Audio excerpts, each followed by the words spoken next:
Welcome to the Millennial Diner podcast. It's me, Jeff. I'm here with Phil as usual. And today, this is super sick. We have Garrett here. Hey, Garrett. Hey guys, how's it going? Pretty good. I hope you brought an appetite because I know this is your first time here. I gotta say, I think you're gonna be really impressed with the food and mostly the service. We have our waitress Darla here waiting for us, so she's been waiting patiently. So I'm just gonna go into it. Darla, I'm gonna do a pizza bagel with vegan cheese, vegan mozzarella cheese, extra marinara sauce. Even an actual dish of marinara sauce, so I can dip it in there too. That's the kind of marinara sauce I want. And I'll have hot coffee with oat milk. That sounds perfect. It's a bold choice. Hey, not knocking it. Yeah, I'll grab a triple decker sandwich, turkey club situation, and a coffee, cream and sugar. And I hope the coffee turns a little gray instead of beige, like it should at any good diner. Definitely will. Definitely will. That sounds good. What am I gonna do? Yeah, Phil. All right, Jeff. What am I gonna do? I think I'm gonna do rye toast with a little bit of butter. A black coffee with yeah, that sounds good. Yeah, Darla is triggering the silent alarm of the diner because she's offended that you couldn't come up with a better choice, but that's okay. She's pretty new. We used to have a waitress named. Yeah. She's pretty new. We had a waitress named Flo. She may or may not have been murdered. We're not sure. We're trying to get to the bottom of it. But right now, Darla is here. I like a diner with a little sense of mystery and danger. Like that's that's the place where you're getting the good fries. Of course. You can't be open all night, 24 hours a day, and not have some crimes happening. Yeah, exactly. There's some crimes going for sure. Well, thank you so much for joining us. My kind of diner. Yeah, my kind of diner. Well, yeah, yes. We know how Phil likes his criminals. All in the diner with him. Yeah, dingy, freshly escaped criminals is the best kind. Yeah. They got over that wall of the prison. The first thing they need is some scrambled eggs. They just really wanted a plastic menu with too many pages of things that you would never consider ordering. Hey, it's all there. It's all there. It's all there. And somehow the Greek salad and the Caesar salad are the same salad. Same stuff. Has anybody ever gotten like spaghetti and meatballs at a diner? No, that's terrifying. It's there though. It's on the menu. I think I did once see somebody. I myself never got one, but I remember seeing someone get it, and I was rather impressed that like of all the things, spaghetti and meatballs. All right then, I appreciate you. I feel like I'm like the only cooking methods I want are either like slicing or frying. Like okay. I don't like deep frying. I don't know if I trust anything that's like, hey, we've got to get some water up to a temperature. Like I feel like there's a million ways this can go wrong. They do not have thermometers back there. We all know it. Exactly. No. It's a crapshoot. A crapshoot if the meat's cooked all the way through. Yeah, totally. It's actually the old coffee urn that they're dumping into a pot to boil the pasta. That's the only hot water they have. Well, now I'm interested. I didn't know it was coffee spaghetti. Yeah. Maybe next time. Maybe next time. Garrett, you came to the diner all the way from Brooklyn, New York. Yep. The center of all music culture, as far as I'm concerned. Yeah, exactly. Yeah, I mean, I'm very excited to be at the diner, which is both somehow in Long Island, California, and in our hearts. Yes. But the trek from Brooklyn was treacherous, and I'm stoked to talk about just too many sad bands, and also some not sad bands, but mostly the sad ones. That's what we love to do. We're here for sad bands and not so sad bands, but we know this. Even the ones that aren't sad, those people who made those albums are sad. Deeply sad. And today we're going to talk about an album that came out in 2005 called "Silent Alarm" by the band Bloc Party. But before we get into that, we are going to get into you and your musical journey. Basically, you are a huge music fan. I've talked many times with you about all sorts of music, and you seem to be able to talk about every kind of music, and I'm impressed with how much you can hold in your mindscape of... I've just gotten rid of anything useful and have just replaced them with, like, how many Steve Albini records can you name? It's like, too many. I can name too many. Well, it's perfect. But yeah, so, like, what's your journey? Like, what kind of got you into, here at the Millennial Diner, we tend to talk about like the punk and like the emo and like the hardcore stuff, but we also venture out because we like post punk and we like dance rock and indie rock, and so this band kind of touches all this stuff. So I Yeah. want to know what kind of brought you into this genre and this world of music.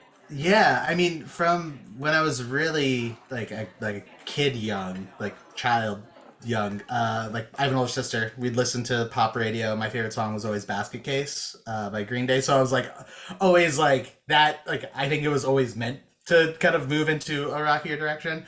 Um, and then like I devoured MTV from like fourth and fifth grade. Like definitely should not have been watching as much, but like was just Yeah. devouring like music videos. And they used to have a show called Rotten Tomatoes, which were the videos that got voted off of TRL, and like just all this MTV2 and all that. But then I got really into new metal, which Well, we all did. We all did. yeah, We you all can't. did. Yeah. My first show was 10 years old at the Worcester Palladium, and I still like honestly incredible. My dad took us there.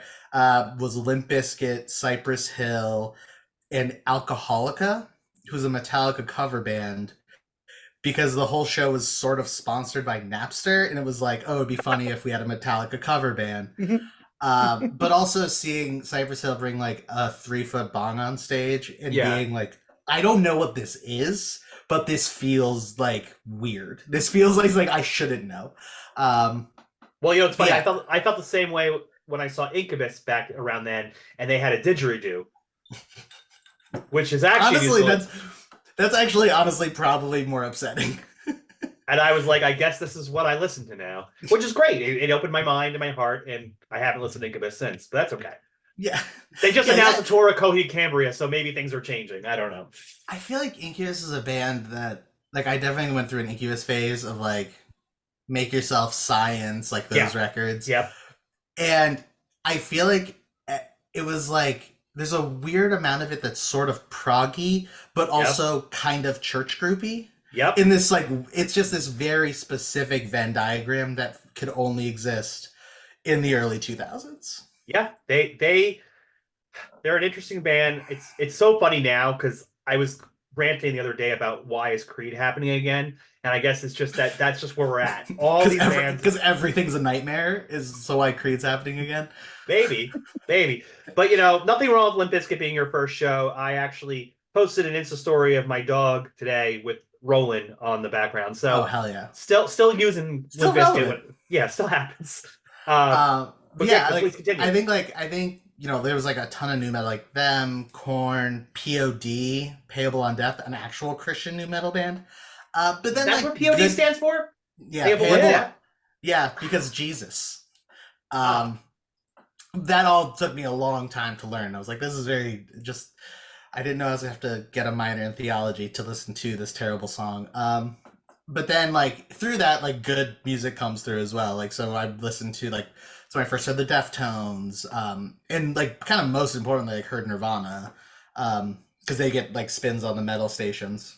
Yeah. And from there, like just started like a real deep dive into like not only Nirvana, but like I feel like this is a kind of a classic experience of them like reading Kurt's 50 favorite album lists and like all of that. So it's like, okay, here's Sonic Youth, here's Mudhoney, here's Shonen Knife, here's like the Raincoats, who I have no fucking context for. When you're like Right. 11, you're not gonna be like, yeah, this is incredible. But also listen to like Pearl Jam and Soundgarden. I think the other thing that happens, and like I want to ask you guys about this, because when I think about like where like the type of music I like, I think around I was illegally downloading music from like 10 on, but Mhm. from like at like 12 I got LimeWire and got really good at it. And I feel like that's where like everything kind of it broadened my horizons in a way that was could never have happened if I had to buy CDs. Because I just got to try out everything. Well, you got the proto experience that like kids today have with like Spotify and Apple Music, where like they are literally learning about the Beatles and My Chemical Romance the same day. Like you know what I mean? And it's all being like hit at once. And it's like no wonder it's like no wonder everything is hyper pop new metal. all the Yeah, time now because it's you're yeah, getting it all at the same time. yeah. Yeah, because like for me, it was MTV especially started it. Like Mm, for me, it was Green Dookie was the album that like I had been aware of other stuff, but it was like Weird Al Yankovic for most of my childhood. So then, like I always say the story, like I learned about Nirvana because of Smells Like Nirvana, the Weird Al Yankovic song, which is like, hell yeah. all right, there you go. And Mm, I prefer his version. I'm not gonna lie. yeah. And from there, once Green Day happened, it was like, what is this? Because Mm, I think Green Day, that sound was so different than the music like my parents were listening to, because yeah. they were Billy Joel and the Beatles, and I'm selling my dad short. He listened to a lot of great stuff, but Mm, like that's the kind of stuff like I remember in the car, and then I heard Green Day, and I was like, what is this sound? totally. And then I'm like, wait, there's a whole bunch of other bands. And then like right after that, Blink-182 happened for me. And Blink-182 Mm, was like that was my band. And yeah.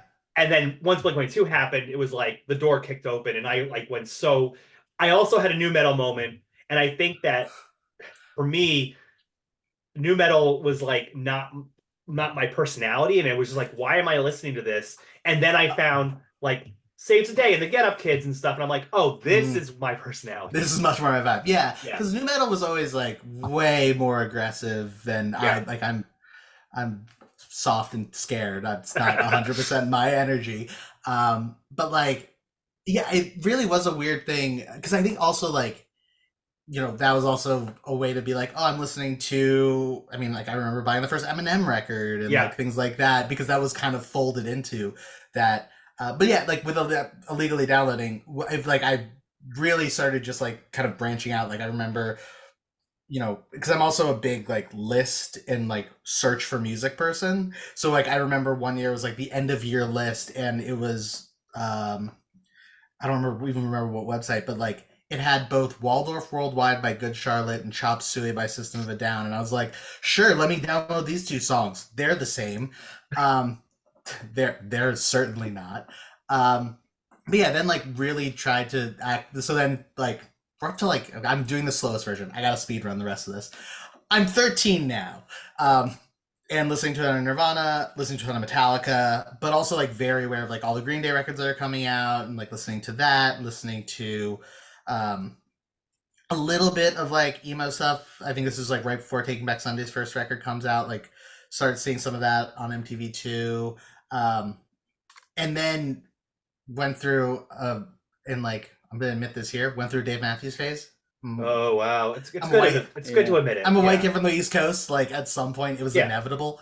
But also like then got then found Radiohead, who became like my first like contemporaneous favorite band. Right, like yeah, The weird thing about Nirvana is your favorite band after because I like obviously discovered them after '94 was that right, it was like this is all of the Nirvana. Like you could be, it was there was a little bit of like you can become an expert on this band really quickly. There are three studio albums, there's two right. live albums, there's a B-sides collection. Like this is not hard to do. But then, I remember getting OK Computer and being like, this is fucking incredible. And also at that point, that's when pitchforkmedia.com is Hmm. up and .blogspots are up, and we moved on to torrenting records, and I would just torrent entire discographies. Like I had like 100 gigabytes of because I'd hear one Pixies song and I'd be like, let me download everything that the Pixies have ever done, and then like put 100,000 songs on shuffle, and it's like this song Mr. Greaves is really good. Should I listen to Doolittle? Yes, you should. This record's fucking incredible. So it's like that, and then also listening to, I remember like Arcade Fire, like getting the Arcade Fire record in Yeah, high school. Another record that is, we'll talk about emo coded indie records a lot. That is a deeply emo coded indie record. Um, but I also lived in London for a little bit, so I was reading a lot of the enemy. Um, and so like the Strokes, who I didn't like at the time, but like was aware of. But then there were bands like the Libertines, yep, the Future Heads, Maximo Park. I mean, England can like pop up a band in like half a second. Franz Ferdinand, and through that also like learning about like all of the British bands that inspire them, right? Like so that's the Smiths and Pill and like the Wedding Present and just like really cool, amazing stuff. Um, yeah, and then just like then went to college, did college radio, and just listened to everything. This was like deep, like indie rock, indie kid. I think I told this story to Jeff at one point, but I was like, like bands like Los Campesinos. Like there was a guy on the street who saw me in a Los Campesinos shirt, and he was trying to get me to like sign a petition for something dumb. And then he went, Los Campesinos, and he's like, you want to sign? I was like, no. And then he goes, okay, you pitchfork approved motherfucker. And I was like, honestly, that's the coolest shit anyone's like. If you had told me someone would say that to me when I was like 20, I would have been like, hell yeah. But also then like, yeah, like and like LCD Sound System, bands like that.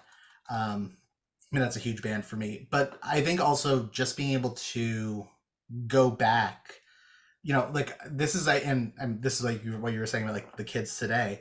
The like access to the past is so insane, and like there was stuff that I had never heard growing up, like classical, like the Talking Heads. Right. Like I have friends who are like, oh yeah, that's like what my parents would listen to. It's like my parents listened to like Motown and like just like different good music, but like just different stuff.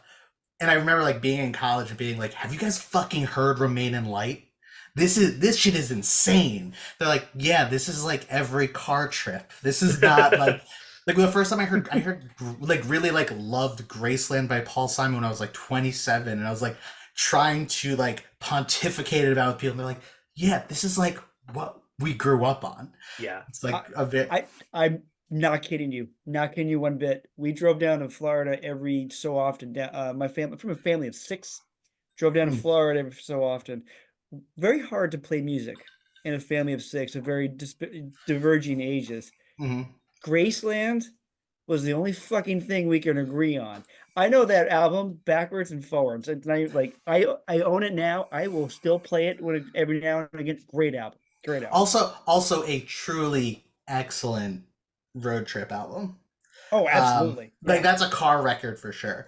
But then to bring this back to the scene, which I am not a part of, if everything I've just said couldn't have shown anymore.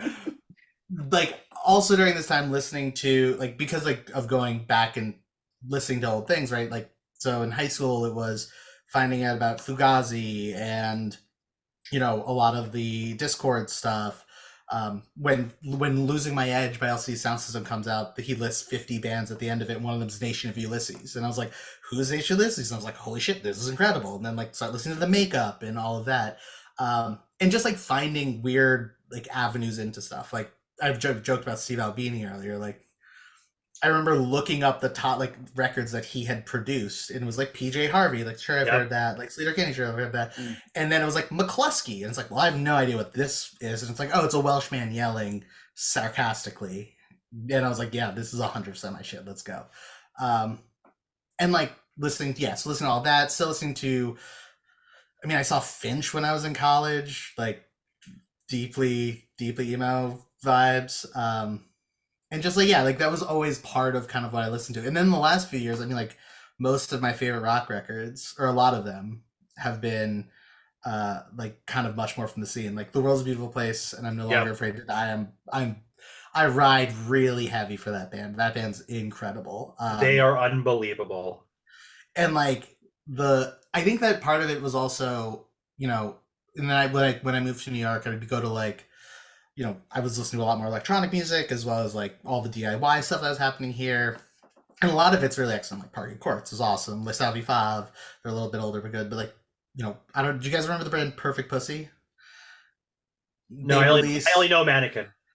That's good. I know. The thing. No, it is. Kind of similar vibes. Really? So yeah. They released one EP and one record, and it's a noise hard listen. It's fun. And those shows were really fun. They also got written up in the New York Times. It was just like a weird moment where like a band at like a DIY space could get written up.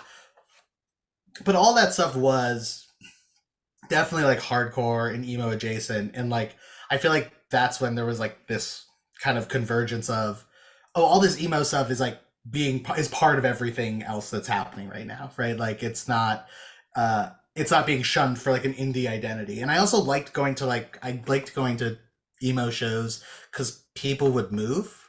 Yeah. Because like as I got into dance music, I was like, oh, dancing is fun. That's cool. I like listening to like, Juan McLean and Shit Robot and like, dancing. But then you go to like an indie show and everyone would just be like, yeah, sure, Yeah, whatever. Like yeah, that really bummed me out. And then like going to like a modern baseball show and being like, oh wow, like this is like popping off. And like, yeah. yes, half of these people are like 16 and that's weird, but it's like got an energy and a vibe. No, I mean, well, modern baseball is an interesting one too because that band came and went so fast. I feel like, and Yeah. like I got to see them open a few times. I saw them open for Say Anything. I saw them open for The Descendants in L.A. And both times, the crowd, that small crowd in front of the stage as openers, was some of the most raucous and passionate fans I've ever seen in my entire life. And I was like, it's too bad that band had to go away for all the reasons why, but it was just like that was a moment, and that energy Totally. only happens, I think, in the sincerity of that kind of music, where it hits especially younger people because it's like that's how you are feeling all the time, and here they are, and they are making music that's like that's just how I'm feeling all the time, and now we're just jumping up and down. Yeah, exactly. Like it feels like a genuine like communal thing that indie rock and like some of my favorite bands that like I still love today, like their shows kind of can be bummers in a way because it's just like, oh, there isn't that communal. There's either a posture or just like the music doesn't lend itself to that, right? In a way that modern baseball is weird because they felt like they were kind of like the in some ways anointed to do the crossover. Yeah. Like to be like, this is one, like them and like, them and I think at the time Brand New was really looked at as like, this is a band that is going to like transcend emo and be something else. And then obviously for very different reasons, like neither of those things happen. And it's just like, it feels like emo and like mainstream indie never had that like watershed moment that it felt like there was going to be in like 2015, 2016, where it's like, this is all one, like, yeah, Foxing's great and Hotelier, but like nothing permeated that as that big.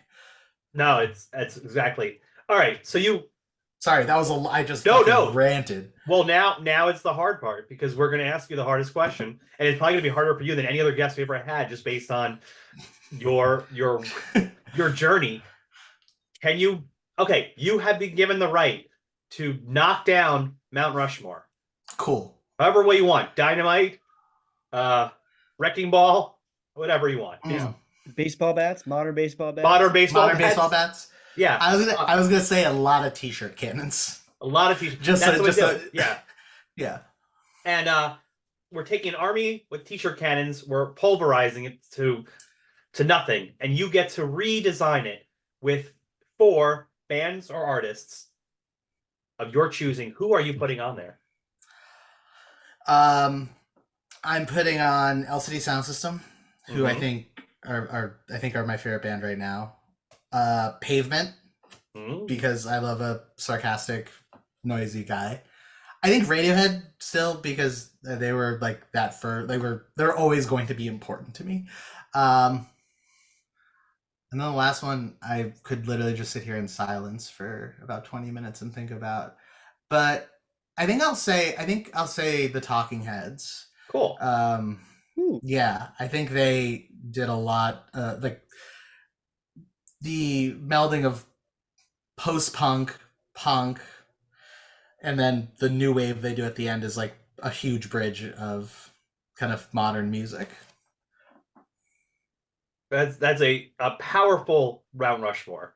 Yeah. And I'm sure Pitchfork heads would be very proud of it. Yeah, exactly. I was like, there's just also like no way that's not just like, are you a white man in your 30s? Here are probably 4 bands that you feel passionately about.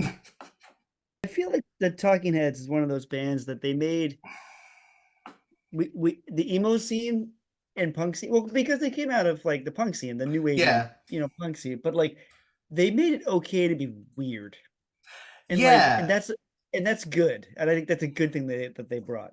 There was a great thing. 20th Century Women has a great. That movie has a great scene where Annette Bening listens to Black Flag and the Talking Heads. That like I was just like it good as that thing of like it came out of like the CBGB scene, but it's also like it's more musical, but it's also like definitely stranger, and like, does he Weird, mean anything yeah. he's saying? Who knows? Like, I think they are one of the like last everyone can agree upon bands. They might be the last one, right? Like, whether people like them or not, like the Beatles, like generally everyone's like, yes, the Beatles. Like Bowie has like high approval rating. Like once we get to the 80s, there's not much. Like the Talking Heads are kind of the last one that everyone, at the very least, is like, yeah, they did some interesting stuff.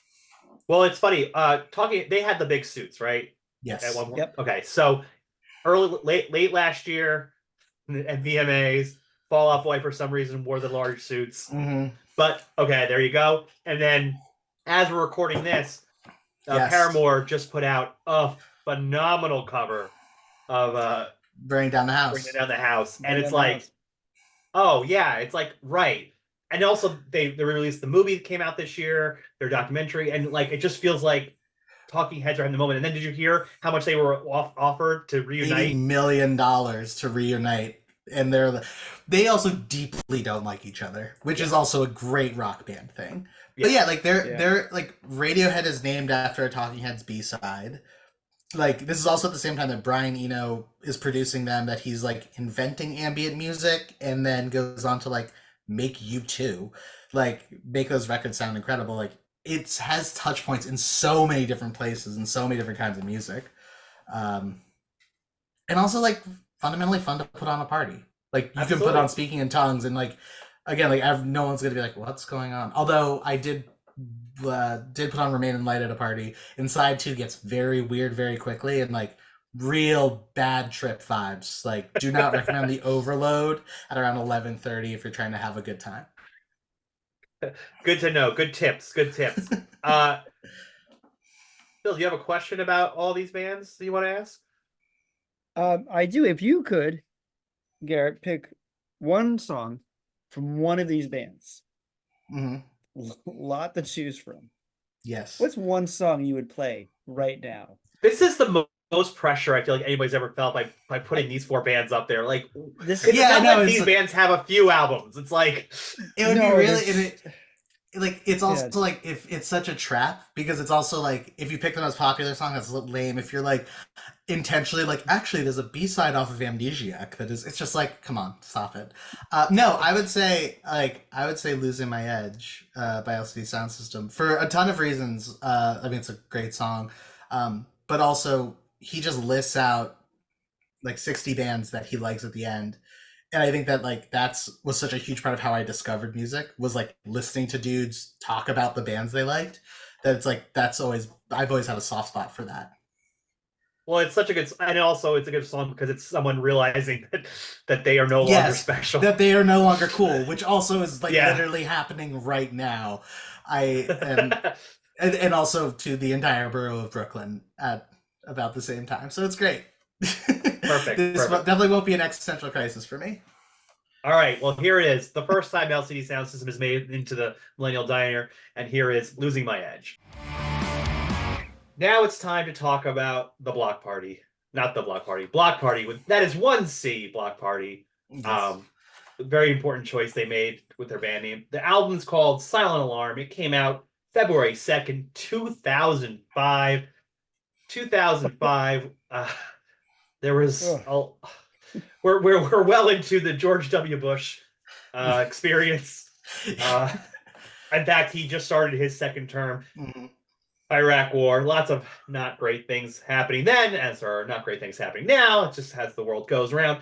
On Wichita Recordings, an indie label out of London, this album came out in an era where you had bands like Interpol and Franz Ferdinand.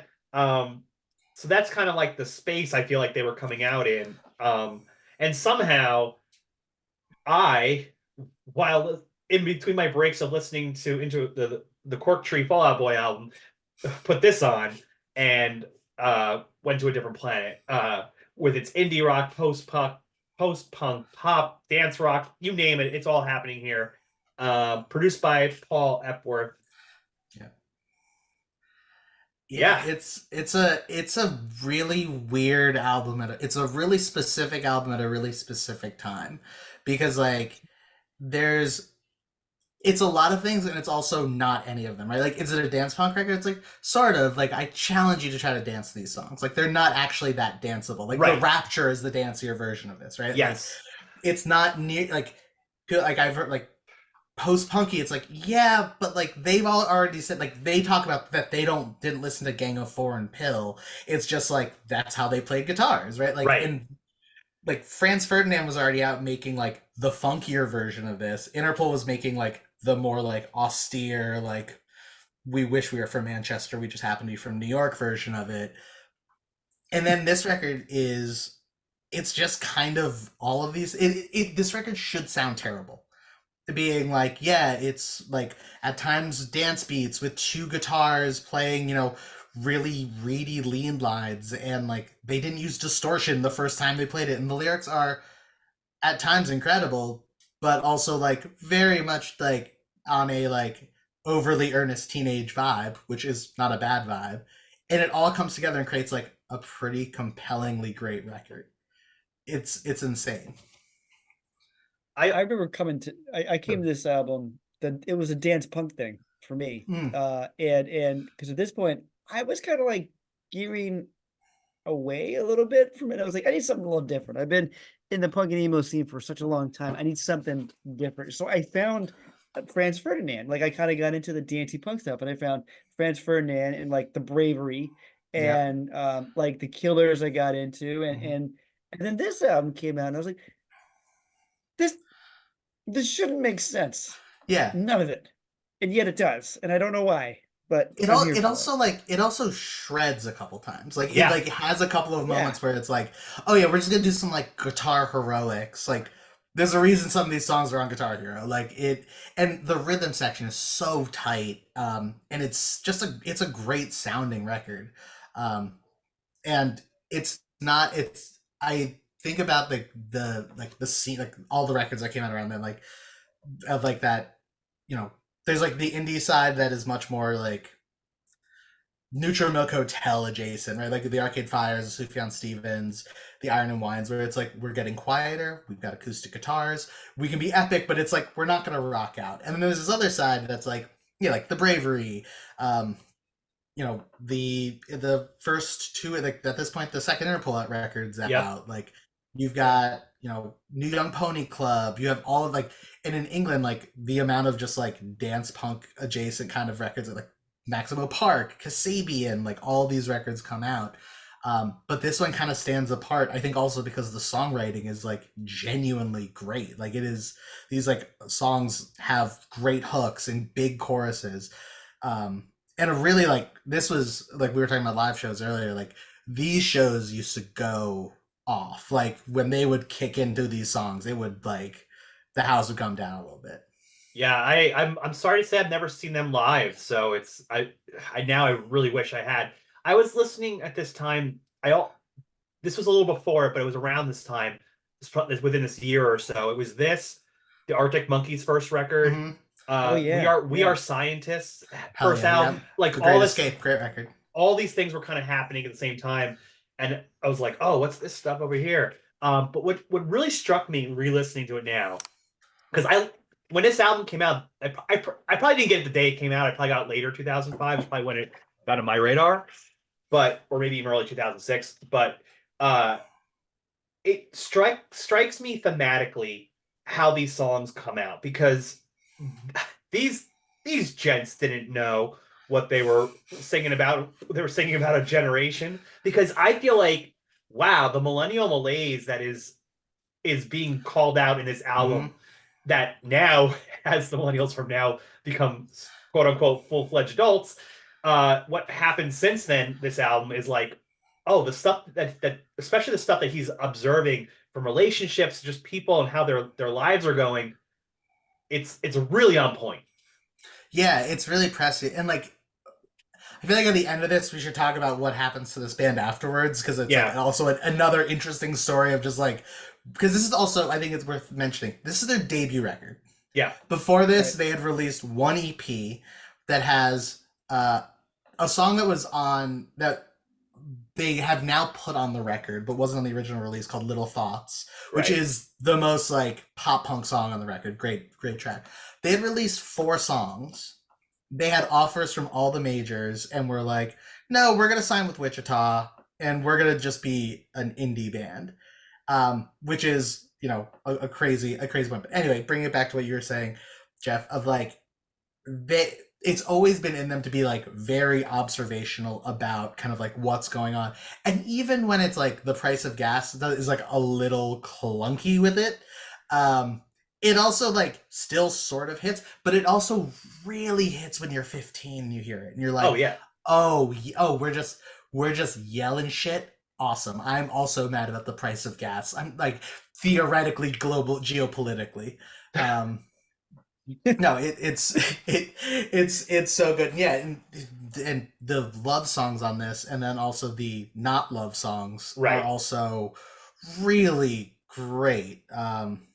Just I was reading something about the first song, and like I think part of what makes this band work is that accessibility. But like when at the end of Like Eating Glass, where he goes, "We have crosses on our eyes, been walking into the walls of death. We got crosses on our," and people are like, "Yo, like, is this about the church? Is this about like what is this about?" And he's like, "It's literally that cartoon characters when they die have With the, X's for eyes." yeah, And it's just like that's really funny. Like there's like a depth to it, but there's also a like, yeah, no, I like saw a cartoon, That's and amazing. that brought it. Yeah. Well, we should just kick it off with Like Eating Glass, the first track. I mean, this song for me, it just pulls your attention immediately, just the way it like kicks off. Yeah, what do you guys think about this song? I mean, I this song is a stunner. I mean, I think this is where you also get into the like Russell, who's the lead guitar player. You get into a little bit of his bag of like, I'm a guitar pedal guy in a Yeah. good way. Like it starts with this kind of like the looping, right. but you're like it feels like a real like introduction of each member. Like there's almost like you can almost see the spotlight of like we're starting on the guitar guy, and then the bass comes in, and then when the drums come in on this track, it's basically a breakbeat, right? Like it is almost like a drum and bass, like it is running, and it kind of is like you now have seen all the people. Kelly is gonna come on now and talk about the house being cold, and you're gonna feel it in your soul. Like it's a beautiful introduction to what I think they all do, all of their kind of super skills are on this record. It's, I think the guitar work, it's funny. I listen to guitar work and I hear a lot of like early Dead Kennedy stuff where it's just playing with the sounds the guitar makes. The underappreciated hero of the entire album, the drums. It is. It's the underappreciated, like the drum beats in these. Every song is just bonkers to think, and you're like, it. The musicality of the band is like you said, Garrett, on display immediately, Mm. and then Kelly comes in where you're like, it's cold. Like, oh, it is cold. You know what? You're right. I'm gonna go put another sweater on. It is kind of cold in here. I really appreciate that. Like, I get this. There's like this hauntingness in the way he Mm-hmm. sings. I don't know. It's he's very unique in that sense where it's I Joe, we talked about Patrick Stump and like when Patrick like sings, I pay attention to it. And I think Kelly's the same. It's like I kind of like, whoa, there's like a soulfulness there in the voice. And like Yeah, he's seen shit. Like I don't know, like this guy's been through stuff, but he's like a totally. kid at this point, you know? And it's interesting to hear that. I feel like his voice And comes off hypnotic, which is going along with a lot of some of the music, the loops and stuff that they're doing. There is like constant like this like hypnosis I'm getting for it, and the way he sings, he does a lot of repetition of lyrics. Like the yeah, chorus, of this song is really like drinking poison, like eating glass, which is very evocative. Yeah, it's it it and I yeah, think like the Fall Out Boy reference isn't often like this is like the emo adjacence of them is like there is no doubt to his sincerity, right? Like this is so it's not winking, it's not trying to be cool. It is just like this is how I'm feeling, and you hear it in his delivery, you hear it in his voice, and like another thing I just think is so cool with this song is like it almost never gets like there's the chorus and there's like a little breakdown, but it never gets super loud, right? Like they don't do it's also somewhat moving away from like I feel like a loud, quiet, loud thing. That's so like the easy trick that people have been doing since the Pixies invented it on Doolittle. No, but like they're like it doesn't play with dynamics like that. It's just like, what if we just like phase this out a little bit? What if we just cut the drums here at the end? Like it plays with it almost like you would play with it on like a sequencer. Like it is really interesting to create that kind of tension and those dynamics. And also it's just like it's just such a great energy. It's an unrelenting pace. The energy is very important with them. I feel like what they do so well in this album is you have songs that just bring so much energy and at different levels at different times. And then they also have these like softer, more like kind of like quieter songs. And it's just a mix between all that. And yeah, this song is a hell of a way to open it. Phil, you can't stop me. I'm not gonna. It's okay. I know stopping me is going to be like eating glass for you. It's not going to happen. So here is Like Eating Glass, the first track on Silent Alarm. Oh boy. I'm still swallowing the glass that is that's come through it. And I definitely I know for a fact I wrote a short story in high school for a short story class called Like Eating Glass, about two friends in a car having an awkward conversation with a song playing. Like deeply in my bones, this song hits. I really hope you still have a copy of that story. I have burned it and destroyed the hard drives it may have been on. That's too bad. Your assignment from this podcast is to write it now. It's to write it again. Yeah. Revisit those characters today. Perhaps they'd be on a helicopter this time. I don't know. Perhaps. I'll be very candid, very vulnerable with this. For the longest time, because Kelly has a pretty good accent, right? It's pretty good on the record. I thought this song opened with "Note to Self." Like, didn't realize it's north to south. Oh, I have that really wrong. And I always thought note to self, running on bravado really worked as a line. And so, but then I was rereading it. I was like, nope, I got that wrong. Very wrong. Do you want Kelly to change the song for you? No, because the meaning of the song is so actually north to south is very meaningful to the song, which is why I never really fully understood why it was. I was like, why would he say note to south? Oh, I have it wrong. Okay, I'm sorry, guys. So, if you ever get people out there in the Spotify world and those on YouTube, hello. If you ever get a lyric wrong, it's okay. I did it too. Don't worry. It's okay. I've gotten most lyrics wrong most of my life, and frankly, yeah, I usually like mine better anyway. So that's what I'm saying. So let's we've entered, although they say it's not, we've entered the world of George W. Bush is what we've entered right here with them. This is what everybody thought it was about. That's what they thought it was about. I still think it is. That's just me. I still think it is about it. But this is also a great era of British bands writing things theoretically about George Bush that then they will claim are not. Like this, Hail to the Thief, the Radiohead record that comes out in 2003. They're like, no, it's about the culture. It's not about that. And it's like, it's so clearly about that, you smug motherfuckers. Like, favorite band? Can say it. No. But yeah, like definitely, this is where we start getting like a little political into the Bloc Party, but also it's not over. It's never going to be When the President Talks to God. It's never going to be like that overt or like the Thermals, right? Like it's not hitting those notes. It's just kind of like, here is the energy that is surrounding the world we're currently in. I don't know. It's the line is "stop being an American." I mean, that's very on the nose. I mean, but like, I don't know if he's speaking about. I think he's the culture of American culture, and because I think this song connects to price of gas later on, and talking about where we are in the world.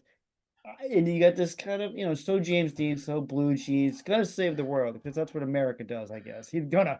And then I don't know. We get into 3 out of 5, which I don't know, could be a reference to something. Yeah, and well, then just like his dad, same mistakes, right. Which is like that feels very on the nose. But also, like, if we were gonna just create a list of out of context Bloc Party lyrics that could be any emo record from this era, that is 100%. That's like top of the list. Like that is the same kind of vibe that they're bringing. But For then I sure. What do you also, think? yeah, go ahead, Jeff. Sorry. Oh no, no. I was just gonna say, like, I see the George Bush thing, but I also feel like, especially verse two for me with a 3 out of 5.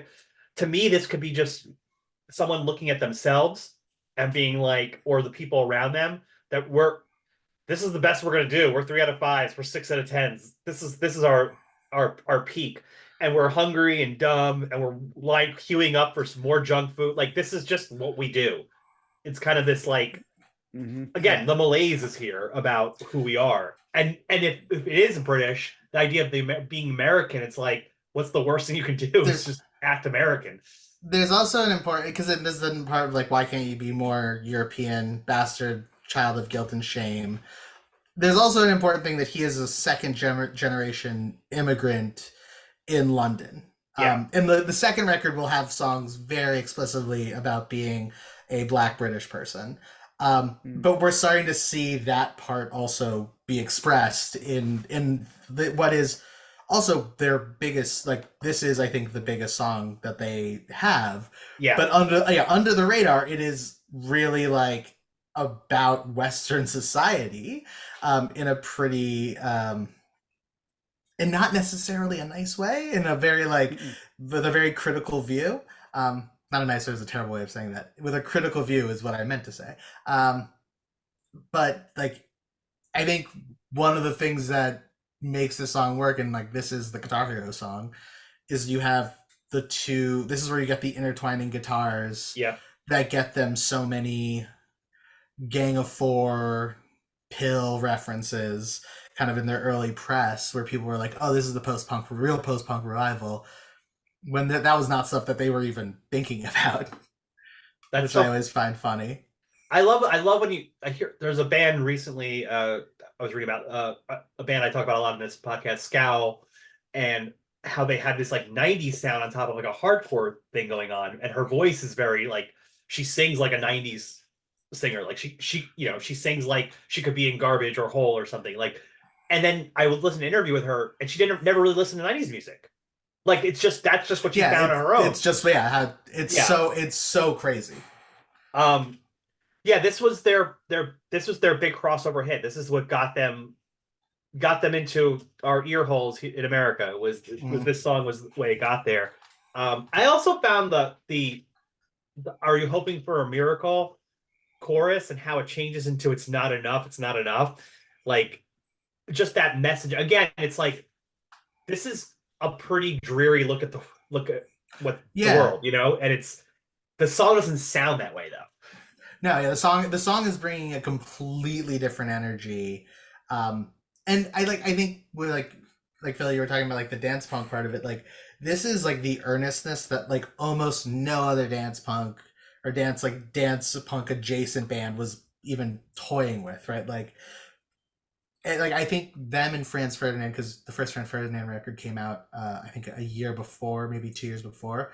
I always think about them kind of like as a pairing, and Franz Ferdinand is like, those songs are great, but it's like they're sardonic, they're sarcastic at times, like they're funky as hell. Like I dig that record, but this is like dancey but very straight ahead and earnest rock that's like really aiming for that emotional payoff more than like any of the kind of posturing or coolness that some of those other bands had. I agree. Phil, do we want to listen to this to find out if it's north to south or note to self for sure? You know what? Let's just take a really close ear just to make sure we get it right this time. Yes, please. All right, here is Helicopter, the second track on Silent Alarm. Well, we're sitting here, I think, amongst the three of us, this diner. I think there's a lot of positive tension between all three of us. I'd say so. Yeah. I feel like I'm going to use my teeth and my claws to get out. Yeah, no, this is the bass.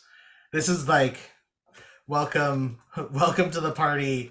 I'm not Matt Tong's the drummer, and I'm now forgetting the name of the bassist, but this is really where Gordon Mokes. Yeah. This is really where he enters the party in a real way. Yeah. Rattling. it's incredible. It's the thing that sticks out the most to me in the song, especially how when it opens up and pulls you in. Um, And I think this is also where we get like a little bit of sass. The like, you're just as boring as everyone else. Like it is not. It is delivered with there's some sauce on it.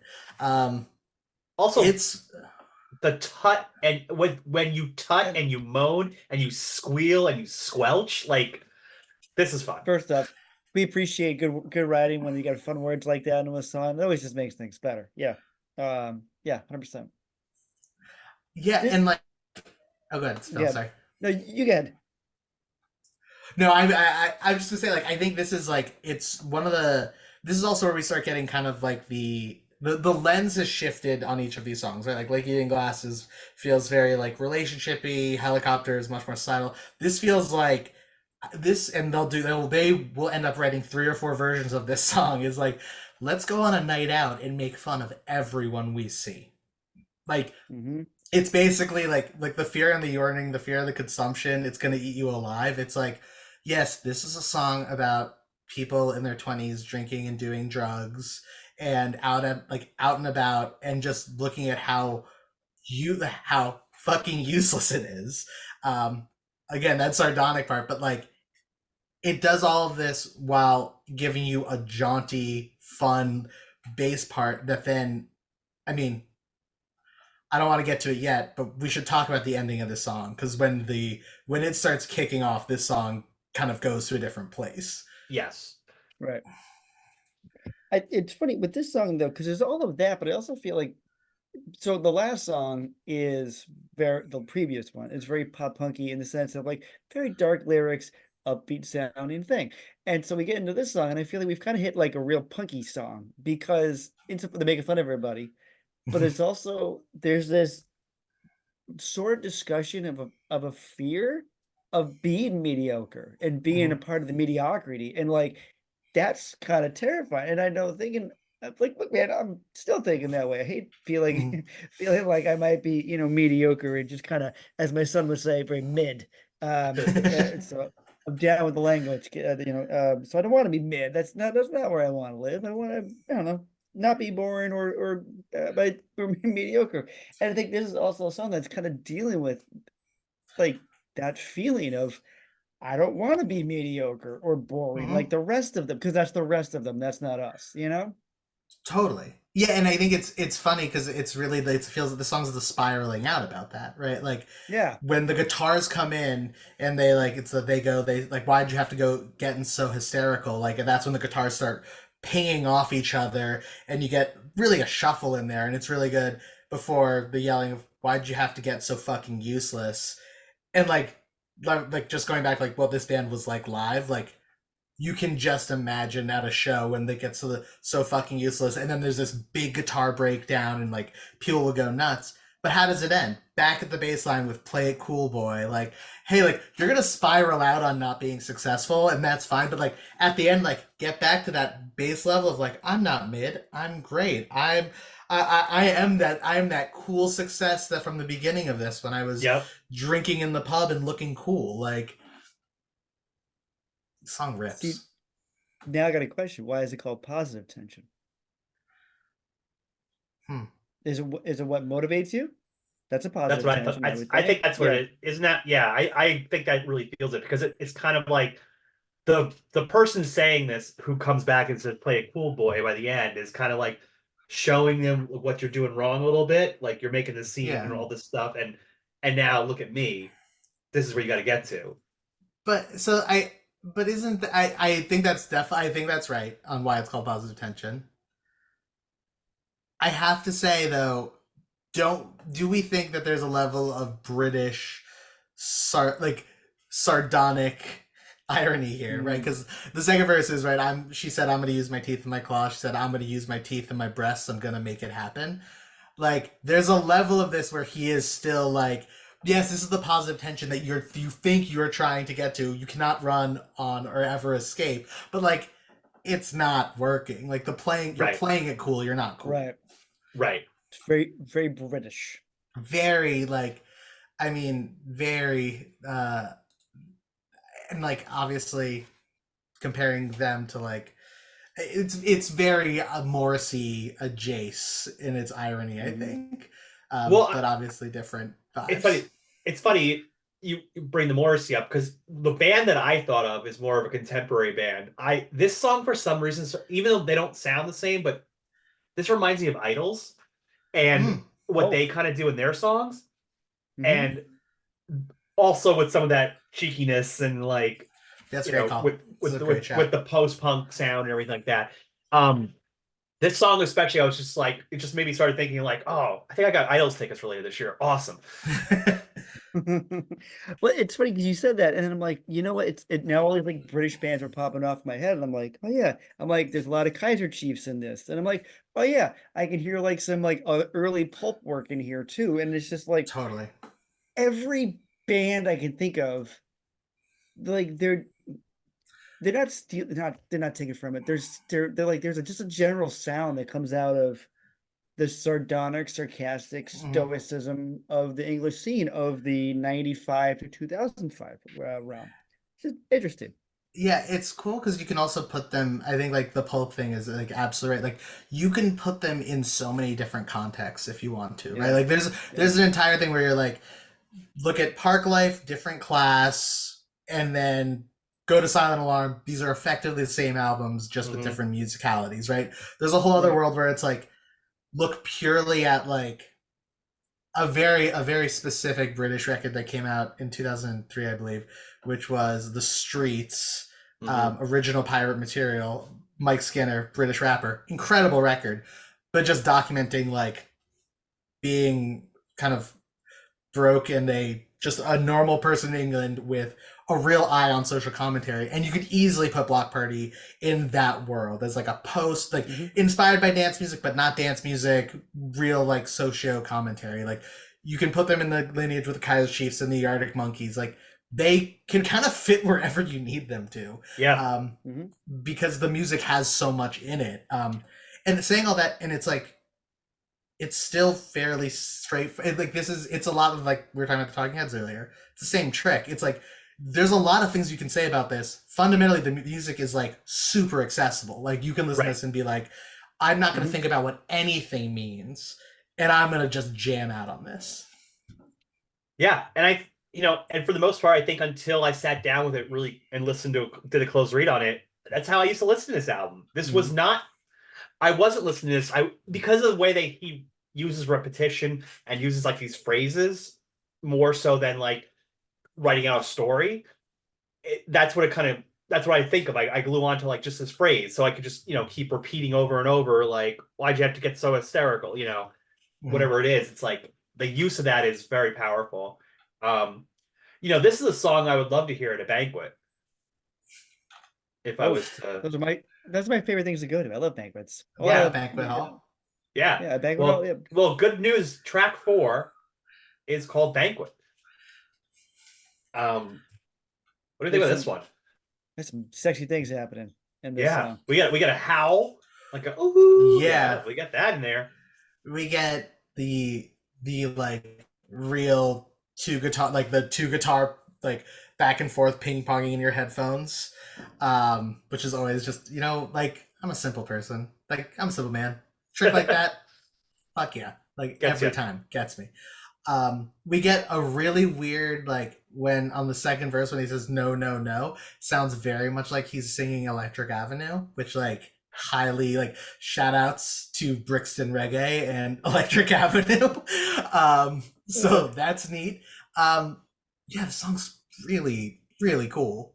What do you think it's Talk about? about a Oh throwback my jam on Electric Avenue. I love it. I some sexy dirty time that's happening. I mean, it seems like very vibish, but there's like a relationship that's going on here. Because you got lines in here about she's got a dirty mind, never stops, and you don't taste like her, and you never will. So I feel like there's like he's with that. Well, I guess the best way to get over a girl is to get under another one. I don't know. It's so so I think maybe that's what's going on here. I don't know. Um, I do think he is also realizing he's becoming an adult. So maybe it's just a coming of age story. Good use Yeah, of coming on there. it feels like both of those, right? Like Yeah. it's definitely Yeah. about sex at some level, and it's also like I wanted to bite, not destroy, feel her underneath, turning into the light. Like, yes, good writing about sex. We're having fun. But at the other side, like if you feel left behind, we'll wait for you on the other side. Like it's like it almost is like this as an inflection point of I am becoming someone else through these experiences I'm happening. That like I'm like again like I want to bite not destroy feels like it's also about like that those changes that are happening. Um so like again not like a hesitance towards like that part of like his identity the identity of the character, but like a little bit of like, oh, this isn't all just like fun and games.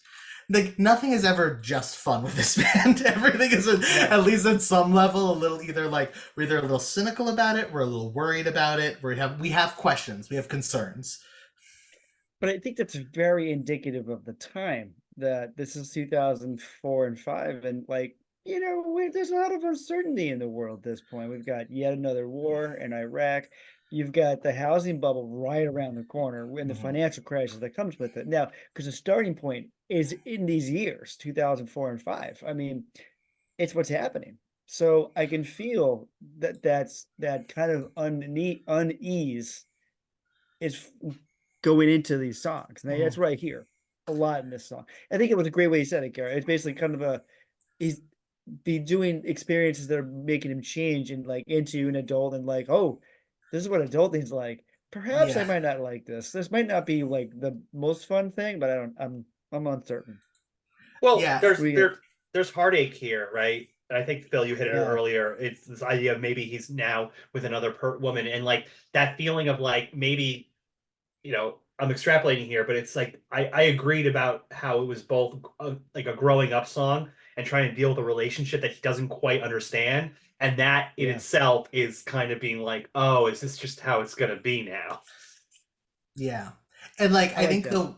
I think the one other thing that just since we're talking about his lyricism that is just worth mentioning and like in this song is that in 2010, so years after this came out, he came out as a gay musician. So like I think there's also just I just want to also like say like whether it's him or it's a character like just want to throw that like that like the That's song's fair. aboutness is I think exactly what we said, but like whether how autobiographical it is versus just kind of that feeling, just Yeah, no, that's what we like to do. We like to keep ourselves honest and say the narrator or not.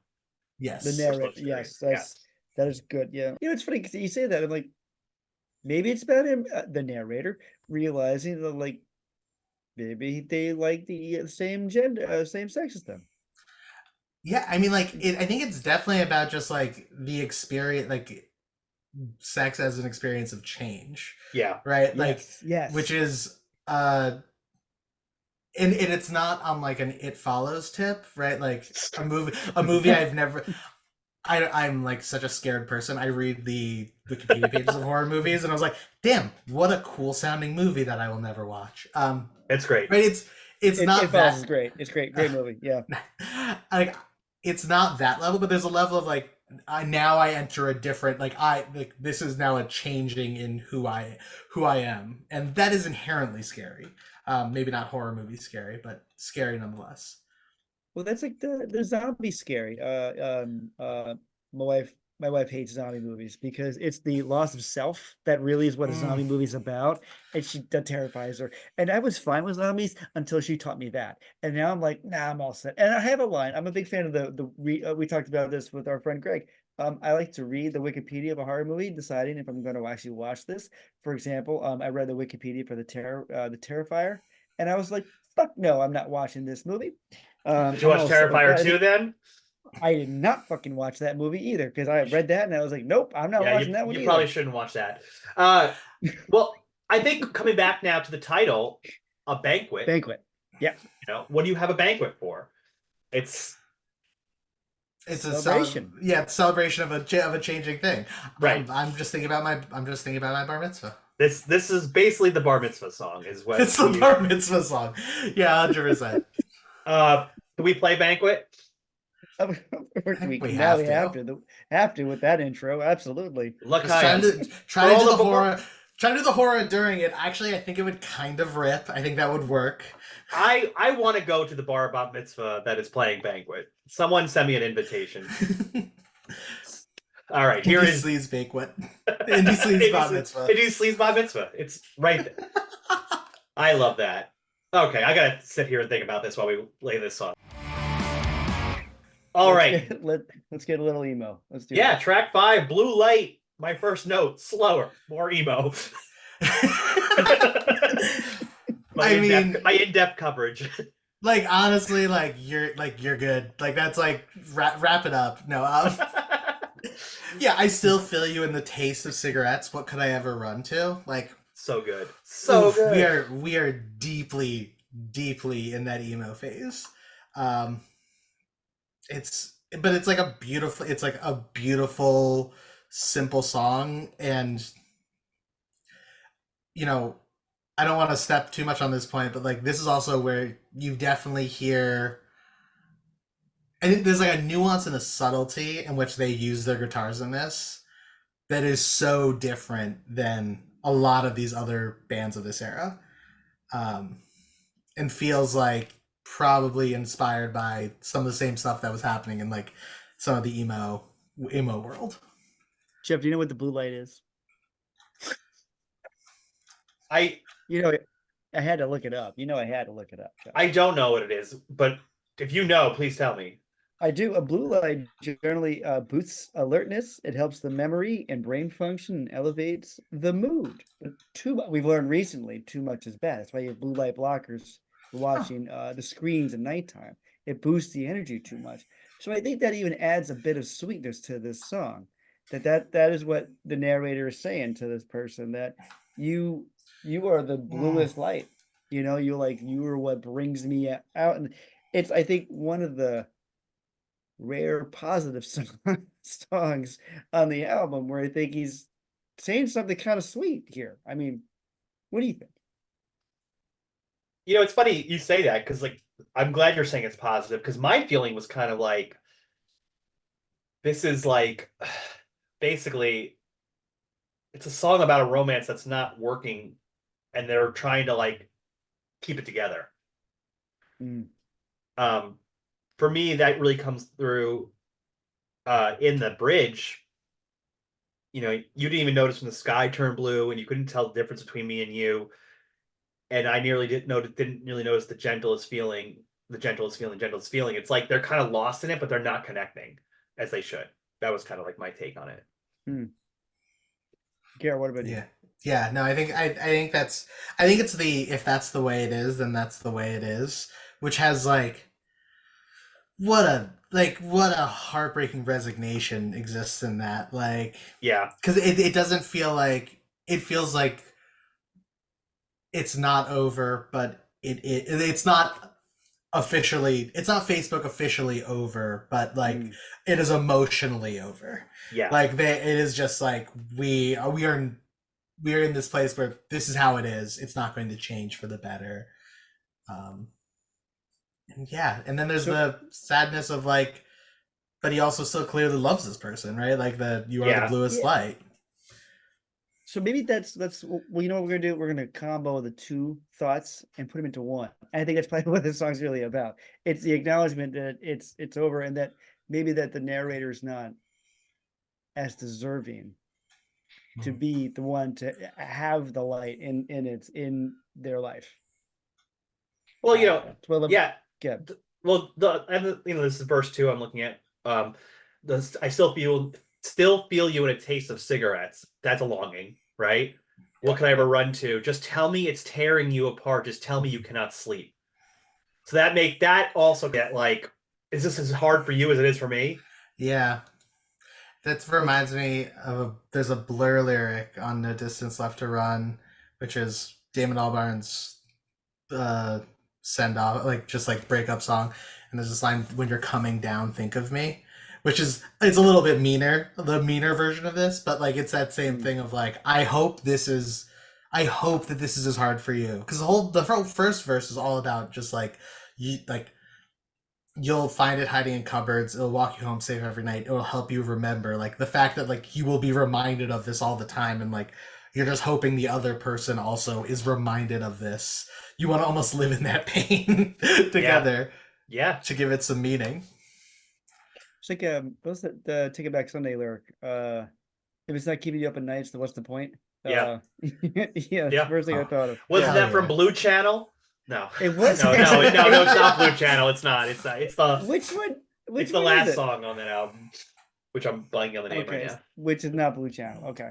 Oh my God, wouldn't that have been? No, it's the second song. It's the second. Yeah. This is turning you on. See, I know Taking Back Sundays. I had to like sing that just to like prove that I know something. We recently had a poll where we competed all our albums in the first season, and we were shocked, but we shouldn't have been. That Tell All Your Friends just stormed over everybody in the masses. So, can we do like a micro 30 seconds on Tell All Your Friends? Absolutely, that's what we're here for. Absolutely, we can. Okay. It's Bike Scene, by the way, is the song. Bike Scene. Bike Scene. There's no reason that album should hold up the way it does. It is so good. And the mix of like the amount of now like weddings and parties I've been to where hoping for the best is hoping nothing happens, and like the like back and forth with that, like it is becoming like it's now in like not in the Mr. Brightside category because that's like the national anthem, but like it's in the tier underneath where it's like you get a group of 35 to 40-year-olds in a room and you play this, like 70% of them are there singing, waiting for to be the screamers versus the singers. It's great. It's incredible how even listening to it, it's like it's not recorded that well. It's like it's not the Christmas sounding album, but like everybody knows every lyric or had away messages with those lyrics, or it's just it's ingrained in everybody, and it's just I mean, it really is like Take It Back Sunday is our Paul Simon, I guess, is really. It really is. It really is. Simon and Garfunkel, I do appreciate, Garrett, the national anthem is the killer song, because it absolutely is, isn't it? You know what? It's a bummer because I used to get really annoyed at karaoke 10 years ago when people would just not Don't Stop Believing My Journey. I'm like, come on, guys, let's do something a little bit more modern. So I would always do Mr. Brightside's my karaoke song. And now it is officially the Don't Stop Believing of our generation. Yeah. So there you go. It sure is. That is one of the world comes at you fast is realizing that like, oh, I like remember when Hot Fuss was on the radio, and that wasn't the lead single was Somebody Told Me, which is a bad okay Duran Duran ripoff, and they're like, wait till the second one where we write basically the best rock song of the 2000s. Well, Mr. Brightside was hearing voices, and so is she. She's Hearing Voices is track 6. Hearing Voices. She's hearing voices. All right, this is a journey. Woo! No, it's a lot going on. A lot of paranoia. Yep. A lot of anxiety. A lot of over medication. Good bit of racism, anti-Semitism from the person in the song, so that's neat. I really love this song. Because the vibe is menacing. It is very The way the drums are recorded are like way too present, like just like to get like really weirdly like way too present in the mix.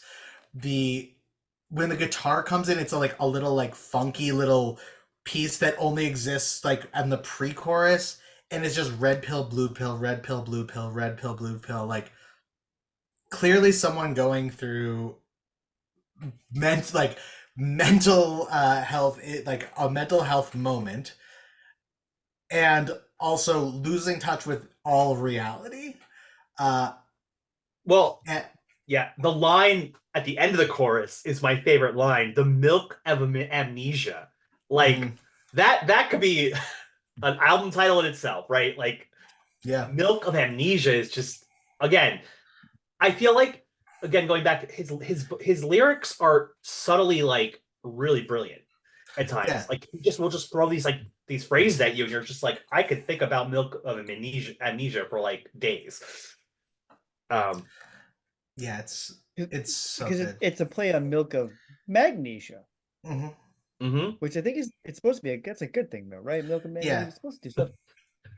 Milk of Amnesia doesn't sound good though. That's like No, that sounds terrible. I don't like the because way that sounds at all. No, I mean, I like the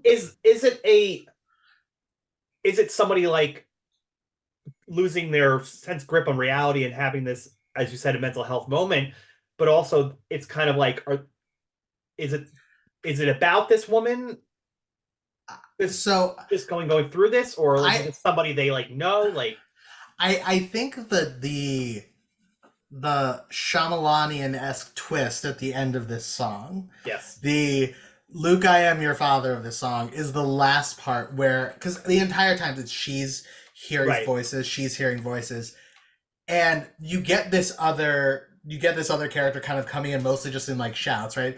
Did we do nothing to write home about, right?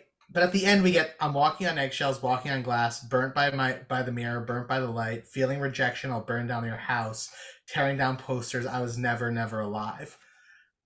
This is like, I think maybe the other side. I think there's a reading of this that it's maybe the other side of positive tension, where it's Ooh. like positive tension is the night Interesting. out. This is the next day where it's like I was burnt by the mirror and like that experience. I'm burnt by the light. I can't go outside. Like yep I'm like pallor, like the rejection on a night out of debauchery. oh so it's a anxiety song I think it might be a little bit of an anxiety song. Um, but we want to it def explore anxiety as a term. What is oh sorry it's anxiety you Phil, you know what you're have you I know Phil you've you never know had a mid drop and of, you don't know I anxiety. know mid. I know I you've don't never know had a drop of anxiety. alcohol in your life, Bill, as a Never once. saintly fella. But you know the horrible anxiety that comes with it when you're hungover, and like Oh, usually for me it's right. existential anxiety that really takes over. It goes Yeah. it goes really biblical for me. So that's anxiety is the anxiety you get with your hangover.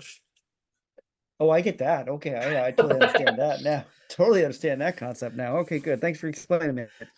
Hey, folks at home, I just learned something. Things Phil has learned in this episode. The first line of helicopter being north to south and North to anxiety. south and anxiety. So, all right, let's see what the third thing is I learned in this episode. 'Cause Oh, I'm sure there'll be three. I'm excited for the rule of thirds. I Yeah, have good. I just have a movie question. I feel like post 1999, you say red pill, blue pill. I know what they're actually talking about is actually like her medication of sorts, maybe, or drugs that she's taking. But there's also the Matrix Or side of is it. it? That's They're right. definitely also Matrix. Yes. talking about the Matrix. Yeah. 100%. Right, and like this is, I think, where, and this is, I think, and I love this record, and I don't mean to be like too critical, but I think this is also where like his songwriting sometimes can be a little bit scattershot, where it's like, what does this song mean? And it's like it's trying to do a lot at a lot of like a lot all the time.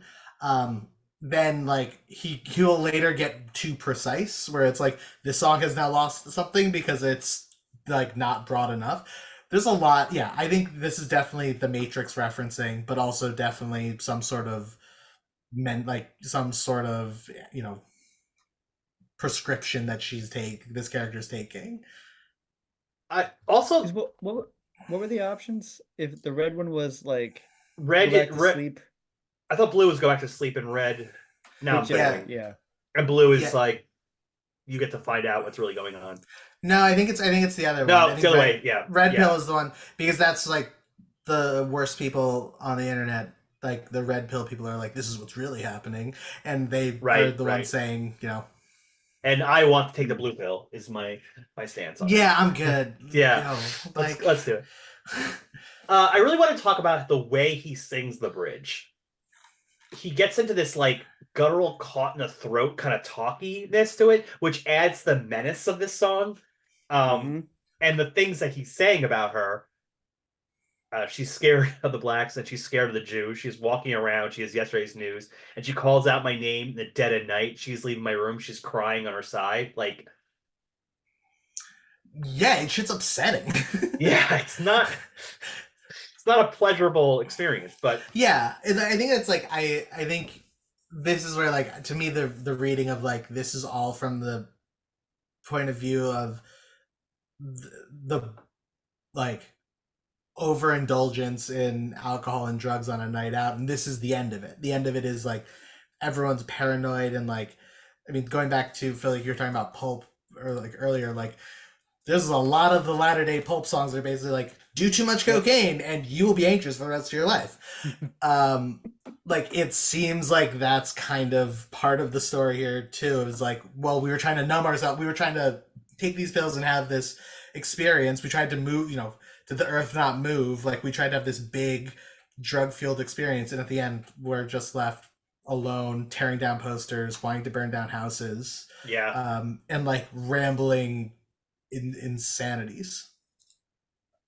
Well, Garrett, can I ask you a question? Are you Yes. hearing voices right now, or are those voices asking you to ask us to play this song? I really am. I think this is an experience. Excellent.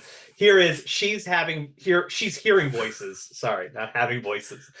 She's having voices, she's hearing voices. Here we go. Well, you know, we went on a night out. Phil got anxiety I did. on the last song, and we're gonna move into what I think has that Midwestern emo guitar line in it. This is a song called This Modern Love, track 7. Yeah, this album is paced impeccably and also insanely. Because you go from She's Hearing Voices, which is like, you just heard it, it's like a pretty tense moment. And then it's like, here's two notes in a poem about being in love that was in an episode of How I Met Your Mother. And you're like, hell yeah. Wait, great job done by everyone. Everyone got it. Yeah, this was in that show, right? Like, Oh yeah, no, this was in the season 1 finale, I want to say. Why do I know that? I'm glad you do. Real quick One sidebar. of us should. Are we happy or unhappy with the end of that show? Real quick. Oh, deeply unhappy. Unhappy.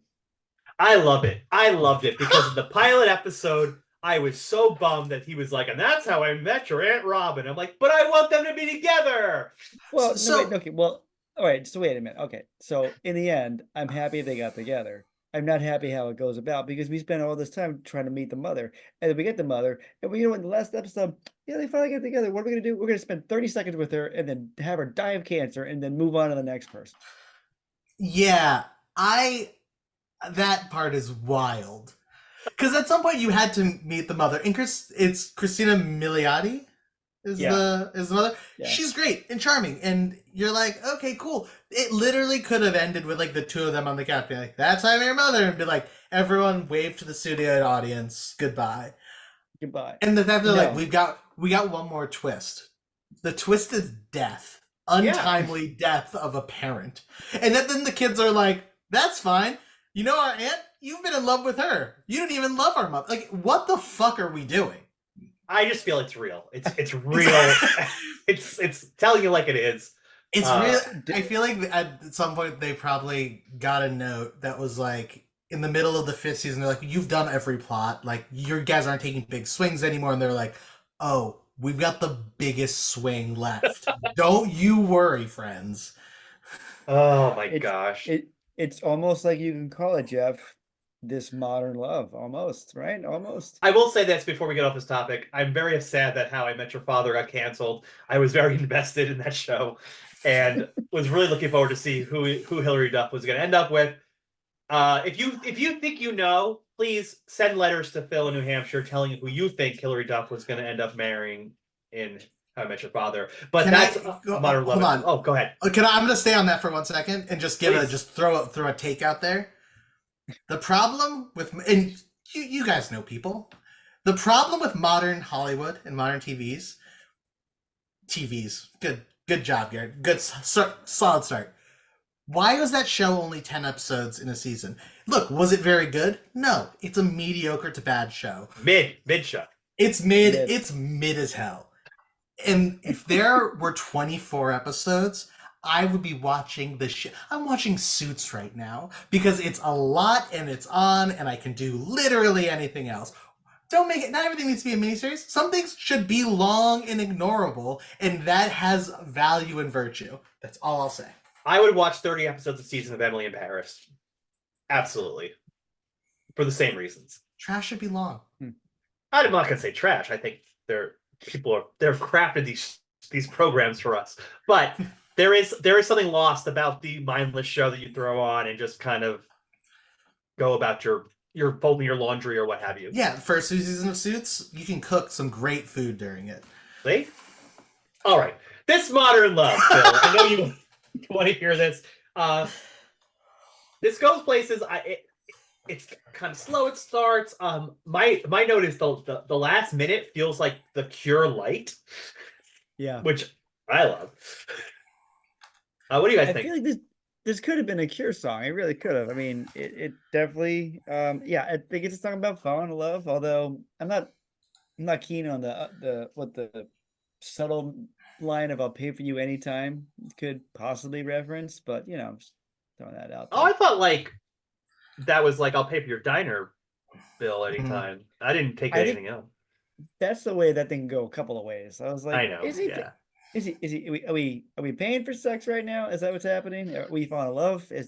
Or is relationship just basically a prostitution thing? Like you're just gonna prostitute yourself out in a relationship? Like, what are we saying here? I think it's related very much to the line right before, right? Baby, you've got to be more demanding. I will be yours. I'll pay for you anytime. Like, just like ask me for anything. And if it's me just like paying for your rye toast and butter, like I'm on it. Like I got you. I don't know. I'm an expensive date with my rye toast and butter. Nothing but marble rye. We've reached on to marble rye now. That's expensive stuff. Yeah. This song is really pretty. Like just like I know it's like a very like but it does sound like a Cure song at the end with the backing vocals and just like great just This Modern Love breaks me. The end of the song is like probably my favorite writing. And Jeff, like you made a great point about like how he repeats himself. Yeah. Do you want to come over and kill some time? Do you want to come over and kill some time? Do you want to come over and kill some time? Throw your arms around me. Is just like there's a pleading to it, but there's also like a casualness around kill some time.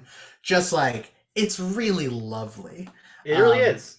It's I think we talked a little bit earlier kind of about the earnestness of some of these lyrics, and this one is like the earnest love song to me. It's like which I really appreciate being called this Modern Love because it's kind of it's very happening right now. We're in it. Yeah. And like why so scared of romance? Like there is still that kind of like look towards that keen-eyed look that is in the other things that we get a lot of sarcastic commentary on, but now is where we get then like we get that kind of same kind of keen look, but without any irony, without any artifice of just like pure like love and like baby you've got to be more discerning. I never know what's good for me. Like this kind of like push and pull of like I don't know if I deserve your love, but like I am so in love in this modern romance. Yeah, it's a lot of just telling the person like, hey, this is even before that, like don't offend it if I see maps in mine and I get tongue tied. Like I'm not perfect here. Like I got, there's things that you have to work with me through, but I'll pay for you anytime. It will be worth it, And you told me you wanted to eat up my sadness. That line. Someone should say that to me just once. That is so Cure. That is so Curie. Yeah, very much so. And also the counter I was saying earlier of like true emo lyric lines, like right there. That's a lot of bands could have brought that one out, and you would have felt it was in place. Just great song. Chef's kiss. Should we play it? Absolutely. We have to. Yeah. Here is This Modern Love. Well, we're up to track 8, and Phil, the first song Yeah. on side B, The Pioneers. We're going out west. We sure are. It seems that way. We're the first to doing something. Let's find out what we're first of what we're doing. It's manifest destiny, sir. We're going out west. Sorry, that's me just buying time so I can turn my notes over and take a look at. No one noticed. No one noticed. No one knows Your stalling tactics. Yeah, don't worry. I say to I the like person who's editing the show so he could just cut this part out. So Yeah, exactly. So that's I feel like this is it's about facing like he's going back to metaphor, which because the last one was very pretty and was very like it's almost like very on the nose. The last one, though pretty, was like is like very truthful. You said it was very honest, Garrett. That's really good. I think this is where we get back to like a metaphoric thing, and we're talking about pioneering. And I joke that we're gonna go out west, but I feel like it's sort of a metaphor for basically having to take on something you don't. It's the unknown and dealing with the unknown. And but like if it's because I feel like it comes out in the opening line where if it can be broke, then it can be fixed. I think it can be fused and it can be split. It's all under control. I think it's basically just this young person dealing with seeing things that are beyond their control, but could actually do something with it. Yeah, and I think Did there's that a make little sense? It was kind of all over totally, the place. But okay. totally no, and I think there's like also a generational thing of like we promise the world, we tame it. What were we hoping for? Like there's that resignation towards like, yeah, Yep. it's probably like it probably isn't gonna work. But one of the things I love about it is there is the end where he goes, "We will not be the last." This idea of like we might not fit. Like it's a little bit of like every generation has kind of like a main character syndrome of like we're the ones who will solve insert thing X, and it's like no, we're gonna try to like we are going to try. We're not going to solve it all. What were we hoping for? Like we were hoping for creating a for fixing everything that's broken. That wasn't going to happen. But we're not going to be the last. There'll be others to carry on the work, to carry on that from us. So there's like there's a tinge of hopefulness in this, Yeah. and not just the resignation. But Yeah, again, that's analogous of the time. Sorry, Jeff. Go ahead. yeah, no, exactly that. It's just kind of like the whole song seems to talk about how hard it all is to do all this. You know, like go on and stick your bloody head in the jaws of the beast. Like, yikes! We said we're going to conquer these new frontiers. Yikes, that sounds hard. And we were promised the world we'd tame it. What we were hoping for. It seems like it's not working. But yeah, it does remind you that this is the strife of every generation. Mm-hmm.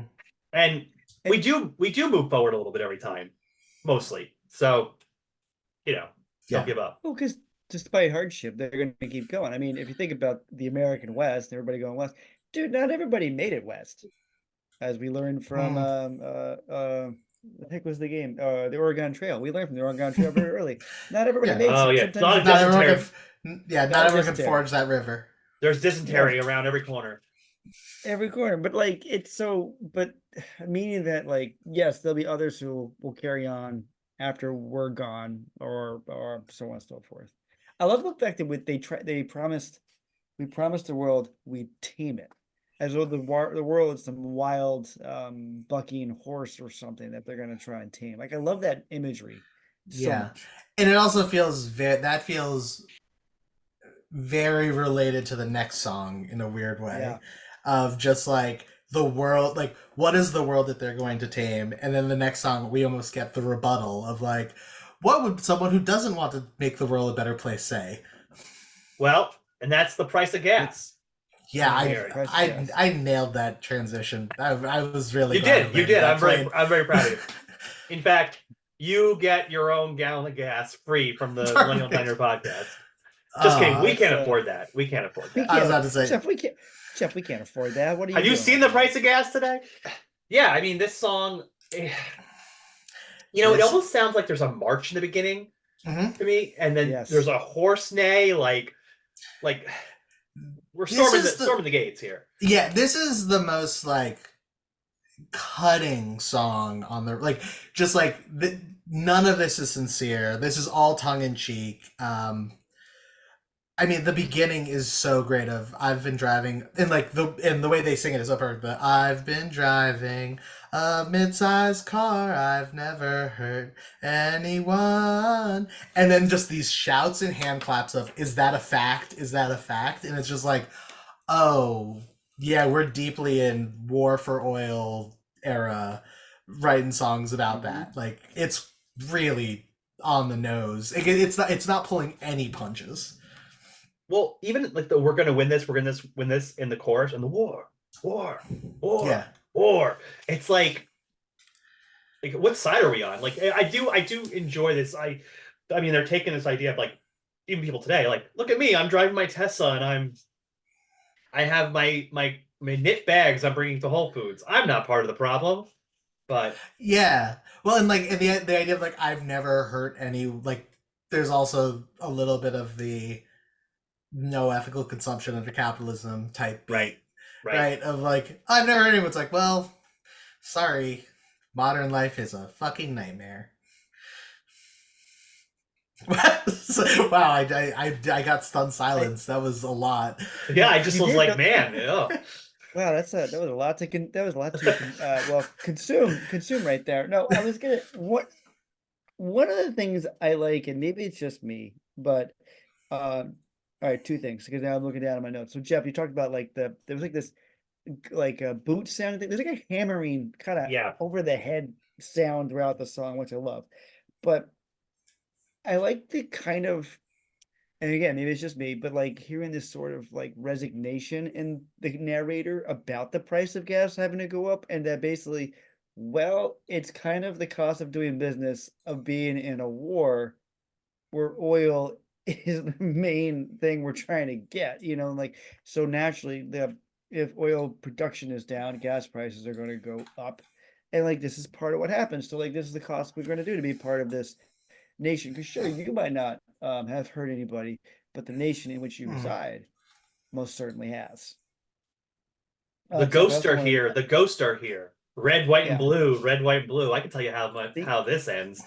Yeah, I mean, it's just kind of like you're complicit. I mean, Garrett, you said it too. It's like in this is what capitalism is doing. We're just going to take Yeah. everything, and the U.S. in particular is going to take everything. And like this to me is definitely like looking at the Iraq War at this point. Like, why are we really Hmm. gonna fighting the Iraq War? Like, what they said was one thing, and it was lies, right? And what we all know what it really was, it was again just continue to take. Yeah. And I like that the song also, while it's framed initially as a kind of a rebuttal to someone saying they never hurt anyone, really doesn't take a lot of time to like talk shit on that person to be like, no, let's focus on everything. Like it's really Right. good songwriting. Yeah. It's so good. uh, wait, Jeff, The before you can do anything, I'm going to tell you that as of right this very second, California gas price per gallon is $4.58.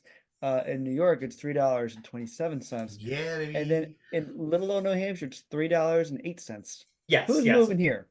Yeah. I filled up my tank today, and as I always do when I fill my tank, I'd say, why don't I have an electric car? And Hmm. then I weep tears of gasoline, but not too many because that's very valuable. Yeah, that costs a lot. God, if you can cry gas, I feel like you don't let too many people know that there might be the war over Jeff. But yeah, I make mean, him cry, yeah, make him cry. Stop making me cry. Anyway, can we please play the price of gas, Phil? sure thing. All right, here is the price of gas. All right, well, so here we are at track 10. So here we are. There's a video for this one. Uh, I haven't been mentioning the videos we went through, but this was also a single. I really like this video. I don't know if you've ever seen it before. It's just a separate members of the band first laying on leaves, like a park, and then Mhm. they slowly make their way into the city, and then night comes, and we eventually get to the point where it gets erratic and the things are spinning, and then they're on the rooftop of a building, and they're laying on the 13th floor, mind you, of the Ooh. building. They take an elevator for the Oh, 13th floor, which is bad news. And then we leave, and they're back to laying on the ground, but now they're on top of a roof at night in the city. Anyway, it's a nice There's little video. some this is a video helicopter banquet like the videos of the videos are all deeply 2000s Yes. like mid 2000 vibes Like highly recommend. Like not a lot of budget, but not lo-fi. Like really just deeply of an era. American Apparel, just having a great time. Yeah, it's a really pretty American song. Apparel. Ooh. Oh yeah, I mean the American Appareliness of this band is not to be Yeah, denied. Um, it's a very dreamy sounding song, which and It is. it evokes some emo vibes, but I like the dreaminess of it. It's the only one on this album that really feels that way, which is cool. yeah, if you and like the end, like where you get some of that, like those twinkling guitars, Hmm. like that feels very like inspired by some of the Midwest pieces. Like you have a lot. There's a lot of like nice things happening. Apparently, the song is about the feeling of being on ecstasy. Yeah, Um, I read that as well. I was like, okay, but once I heard that, I'm like, oh, it does make sense actually. yeah, That's the Yeah. journey, Yeah. right? like I think the I think the idea of it that I think is really nice is like the so here we are again. I made a vow to carry you home, and then at the end, like I figured it out. I can see again. This idea of like if you're gonna put the like the ecstasy into it, it's like oh I was on ecstasy and I have this moment of like I'm gonna carry you home, but at the end being like I figured it out. I don't need to be on ecstasy to feel that way about you, Yeah. which I think is really sweet, Is especially it? compared to the other drug song on this record that's like I will burn your fucking house down. Absolutely. Yeah, it is. I mean, I made a vow to carry you home. If you fall sick, if you pass out, it's the bridge is just which is which is fun. Oh god, so good. Yeah, yeah. No, I really like this song. In fact, Phil, you can't stop me. I'm gonna play it. Honestly, it's just like just go and listen to the album, everyone. Yeah. That is. We don't want to tell people to do that because then they won't listen to the full podcast. But Yeah, it's yes, fair. No, you no, know, we hey, just say if we'll play if we will play anything else. You don't know. you don't know. You don't know what's gonna happen. I don't. I won't tell you. Yeah. Phil, any Yeah, last but, words on So Here We Are before we play it? Before the DJ drops the needle? no, I feel honored to have even been asked. Fantastic. Luno is track 11. Luno. Not Juno. No. Luno. Not Juno. Not Juno. We're not there. Juno wasn't out at this point. Not yet, no. Okay. The world had not discovered Diablo Cody just yet.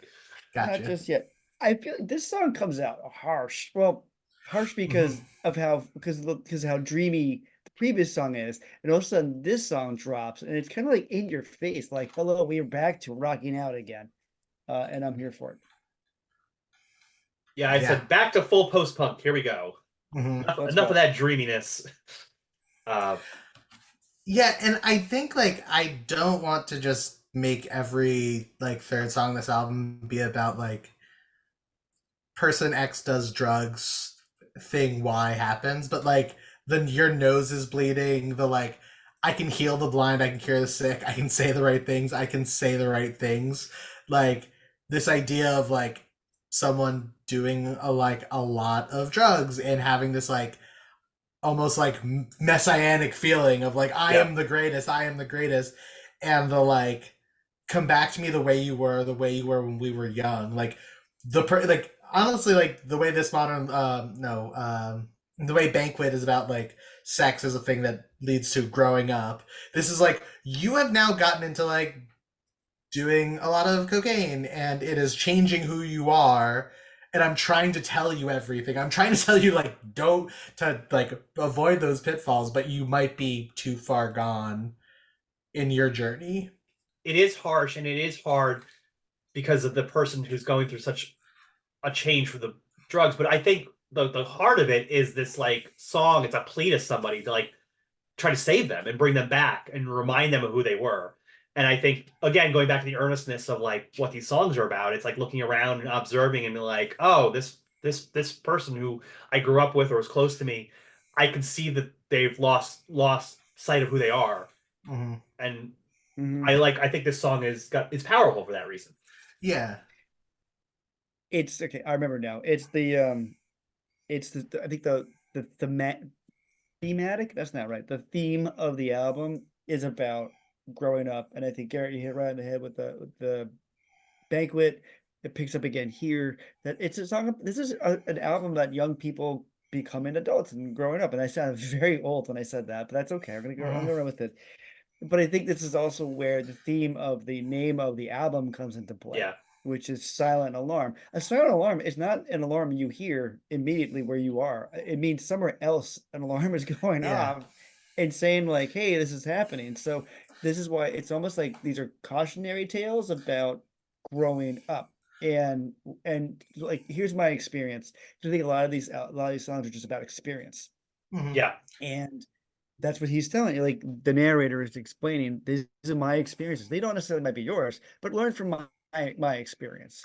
Setting Yeah, off a silent alarm in your life. Yeah. and I think what's cool about it, and Jeff, you kind of hit this as well. Like I think for like both everyone, perfect.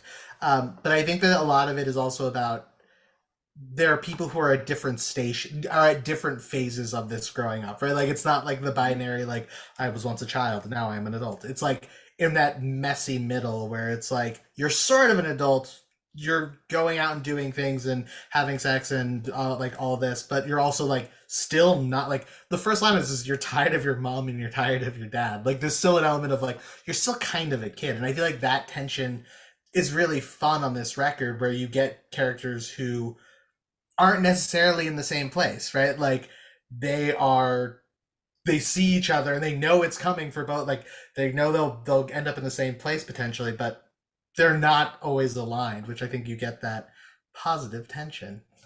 Oh, there it is. There it is. You know, I also think this song, going off everything we've been saying, plays well into the next one, the penultimate song, Plans. Because again, it seems like it's trying to snap somebody out of it, like get with the program kind of thing. Like I like how you said like people are at different phases. Maybe in this song here we just did, Luno is the drug problem that's taken away the person who they once were. Then we come to Plans, and it's like kind of seeing someone who's like not taking that step, not putting themselves out there, and by doing it though in this song, I think is also interesting because it really.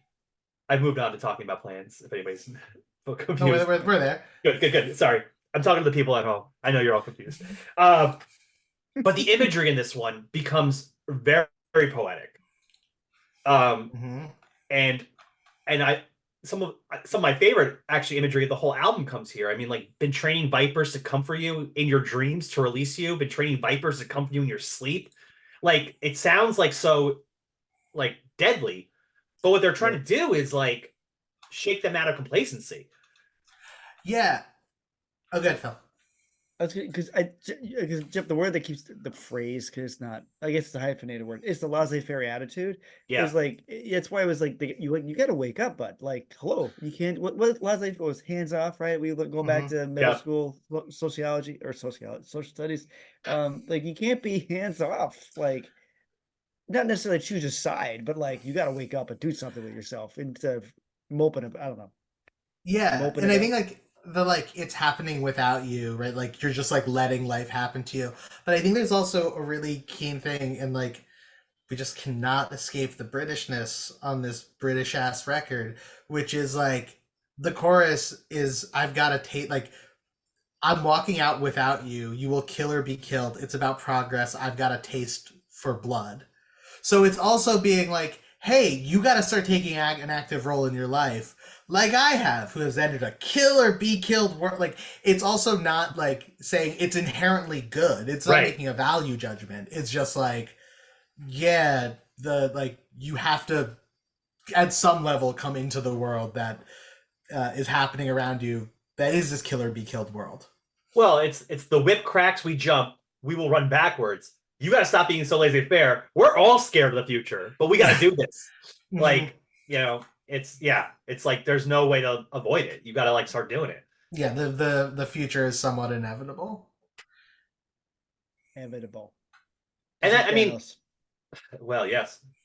Right. Eventually some purple guy is going to snap his finger. Yeah, and exactly. half of us are going to be gone. So, you know, we're all scared. It's truly kill or be killed. Like, yeah. But you know, but even calling it Plans, like Like, Yeah, you got to make some fucking plans. You got to start yeah. doing some things.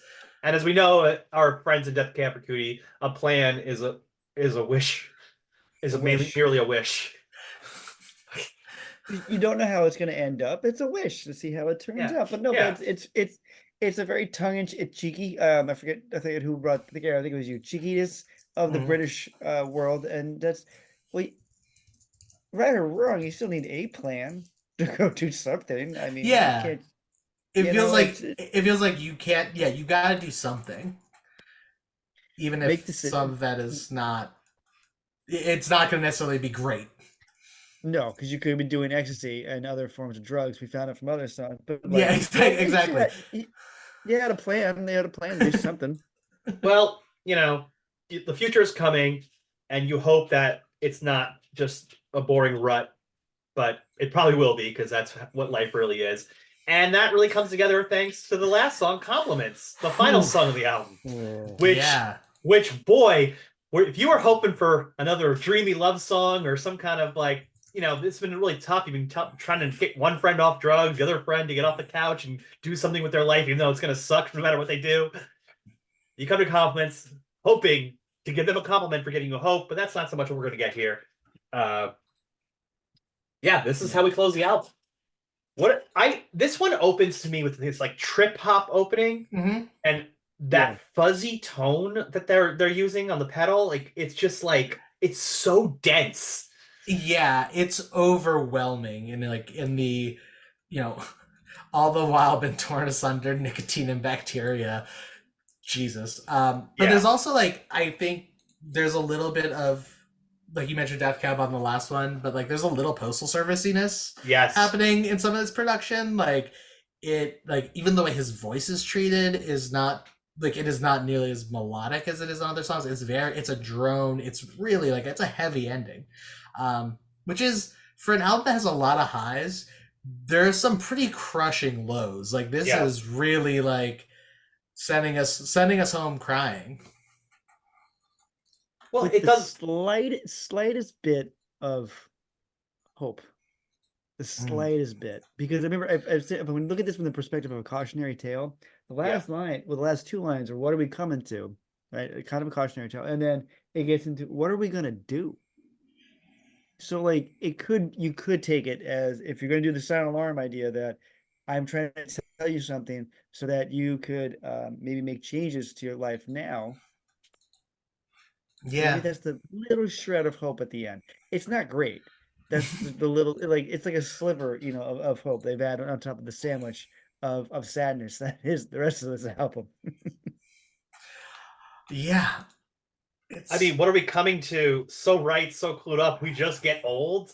It's like, it that we keep going back to that kind of thing of like the resignation, which I agree, Phil. Like you do want to have that hope there, but like I also think that like this is what a lot of people feel right now. mm. We're this album is almost was like 19 years old at this point, Oh my god.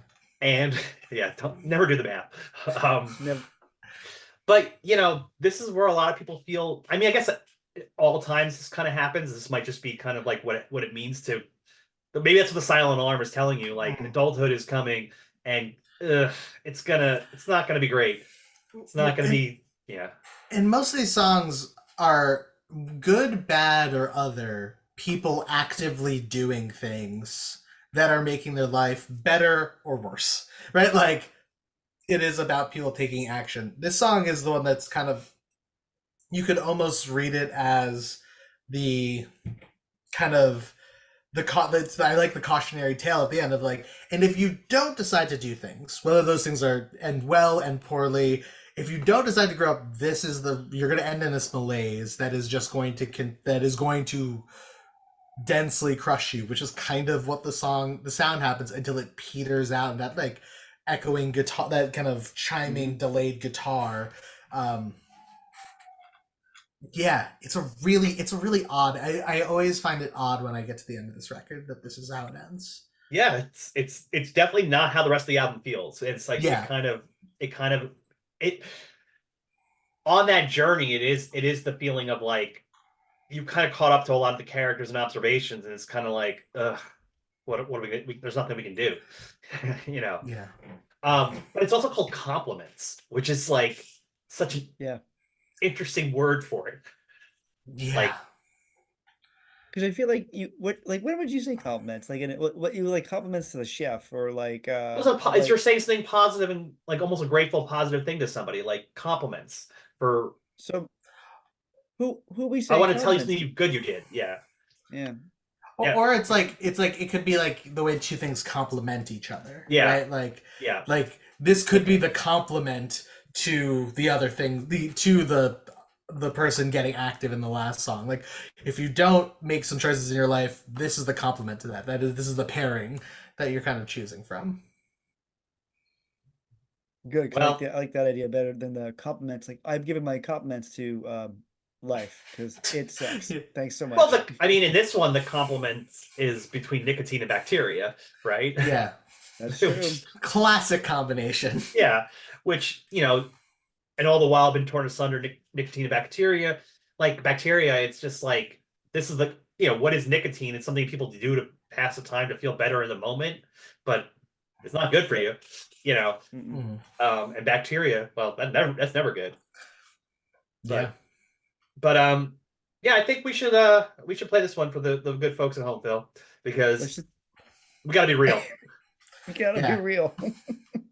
Here's the final song on Silent Alarm, Compliments. All right, well, we've completed the album. This band, how many albums does this band actually have?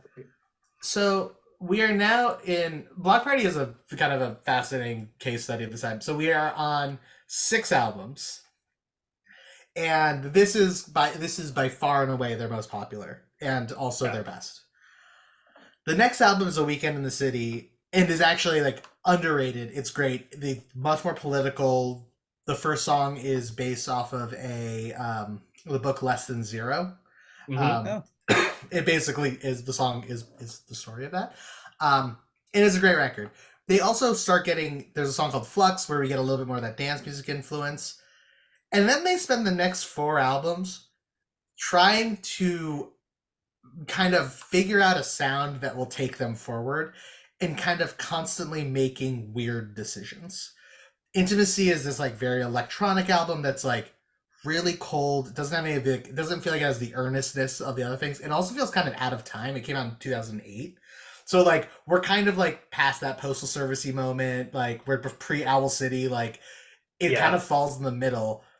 They then and they'll do this a couple times. They make the Back to the Guitars record on 4 that they were like, we love White Pony and Zeppelin, and there are some like straight up like chunky grunge songs on it, and it was like, oh, cool. Who was and like they're not all bad. It's also like who was looking for this from Bloc Party.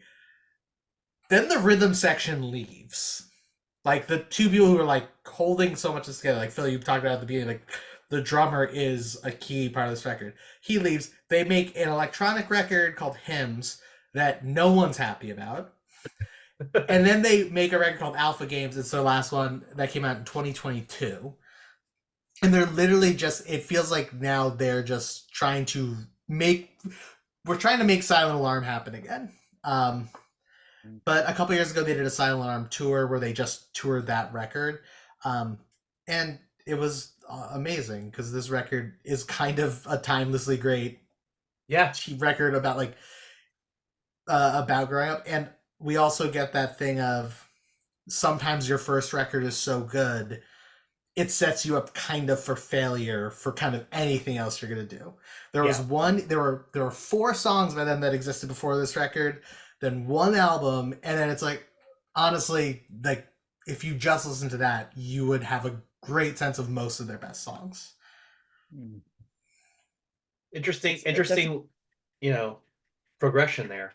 They've kind of like did it all, but they're still doing it, which is good to hear. Yeah, and the thing I will say is like Kelly has like made a bunch of really interesting solo records that are like much more dance and house focused, and those records are really cool. It seems to be much more where like his passion seems to actually lie. Interesting. I love his voice, so I would definitely definitely want to go check out those. And everyone listening should do that as well. Isn't All that right, right, Jeff. Phil? You got That's questions? 100. I do. I got questions for you. All right. Hopefully you have the answers, sir. So let's gonna start with you. Jeff, there are a lot of bangers on this one. But what do you think is the best song on the album? I mean, not to be the guy who picks the first song you heard by the band, but I think I'm going to go with Helicopter. I mean, Oh, it's a timeless mhm. banger. Love it. Still feels fresh when I hear it today. Garrett, I can see the sweat on your face trying to figure Yeah, this one no, this out. is this is a tough one. What do you think I is the think best the song? Best song. I think the best song is like Eating Glass. I think it is like a pure introduction to basically all of the best things you're gonna get from this record. That was the one I was trying to Garrett. decide between. Uh, well, you should have gone with Garrett because it's like eating glass, and for the same reasons. You just gave it's such a great introduction to the band, and um, uh, it's not too often I say the first track is the best one, but no, this I definitely think it is. Definitely think it is. All right, Jeff, other end of the spectrum. What do you think is the skip of the album? What song are you I'm skipping? skipping the Pioneers, Phil. Oh, It's the only you know, one. Only because I feel like that it's like the first time I love the first 7 songs, and it's the first time I'm like itching for the next one. yeah. Okay. Garrett, what about you? What's the song you're gonna skip? I think Plans. I think it falls somewhere in the uncanny valley on this record between the songs that like punch you in the gut and like get you excited and the really beautiful like dreamy ones, and Plans doesn't isn't beautiful or like pretty enough to be on that side. It just kind of falls in the middle and it feels a little flat for me. All right. Well, Garrett, we're 2 for 2. I say it's awesome plans. I'm Oh, like, you yeah. know what? I think I want to move up. Although Jeff, oftentimes it's like when I want to skip a song because I want to get to the next one. But this Yeah. is one of those situations where I'm like, well, maybe I don't. And maybe I just want to end it where it is. But you know what? It's okay. All right, Jeff, what do you think is the sleeper song? What is the song people are sleeping on? Well, they're sleeping because they have a hangover. They have anxiety. She's hearing voices. Hell yeah. Oh, that's funny. What about you, Garrett? What do you think? Um, I mean, I think it's between that or Positive Tension, and I'm gonna go with Positive Tension to switch up the styles, and like also we get like a cheeky song, which is it's a fun speed for this band. Yes. Um, Sorry, Garrett, we're gonna disagree on the last one because I think it's Luno. I think it's Luno. I think that's where Ooh. the secret of the album pops up. I think everybody sleeps on that one. Also, I love the fact that you get this like punk song out of nowhere, and it's Yeah. just I don't know. It's just I love it. It's that's the one I'm going with. So I say the Luno is the sleeper track for the album. All right, Well, yeah, let's get through this. yeah. Yeah, Well, Jeff. first of all, Garrett, thank you so much for coming to the diner.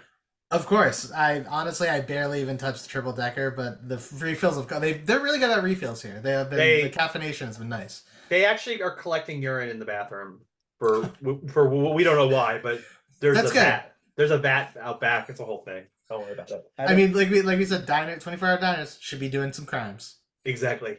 Phil, you have eh, some things to say? Yeah, I like my diners, like my criminals, dingy and apparently full of pee. All right. So we have a lot to cover here. So let's move to the folks at home. I swear to God, I'm gonna get through this. Tell the folks at home that we have a TikTok, we have Instagram, a Facebook, and Threads. If you're listening to us on Spotify, remember you to follow the account so that whenever we drop a new album. Yeah, I'm gonna start saying that now. We drop a new album, you'll be able to hear it. But if you are watching us on YouTube, hello again, everybody. How's everybody doing? Remember to like and subscribe us and hit the notification button. And also go check out the shop. We have a shop on TeePublic where you get your Fancy Pants Millennial Diner podcast merchandise. We got stickers. We've got this nifty mug, folks at home on the YouTube. You can see it sort of. There it is, kind of. There it is. See, right there. I got my mug.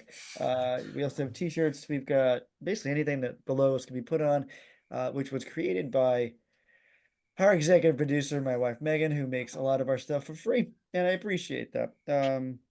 Wait, a lot of the stuff for free. What is she charging you? Which Oh, items?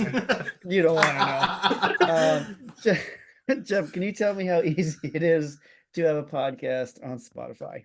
Well, yeah, Spotify has podcasting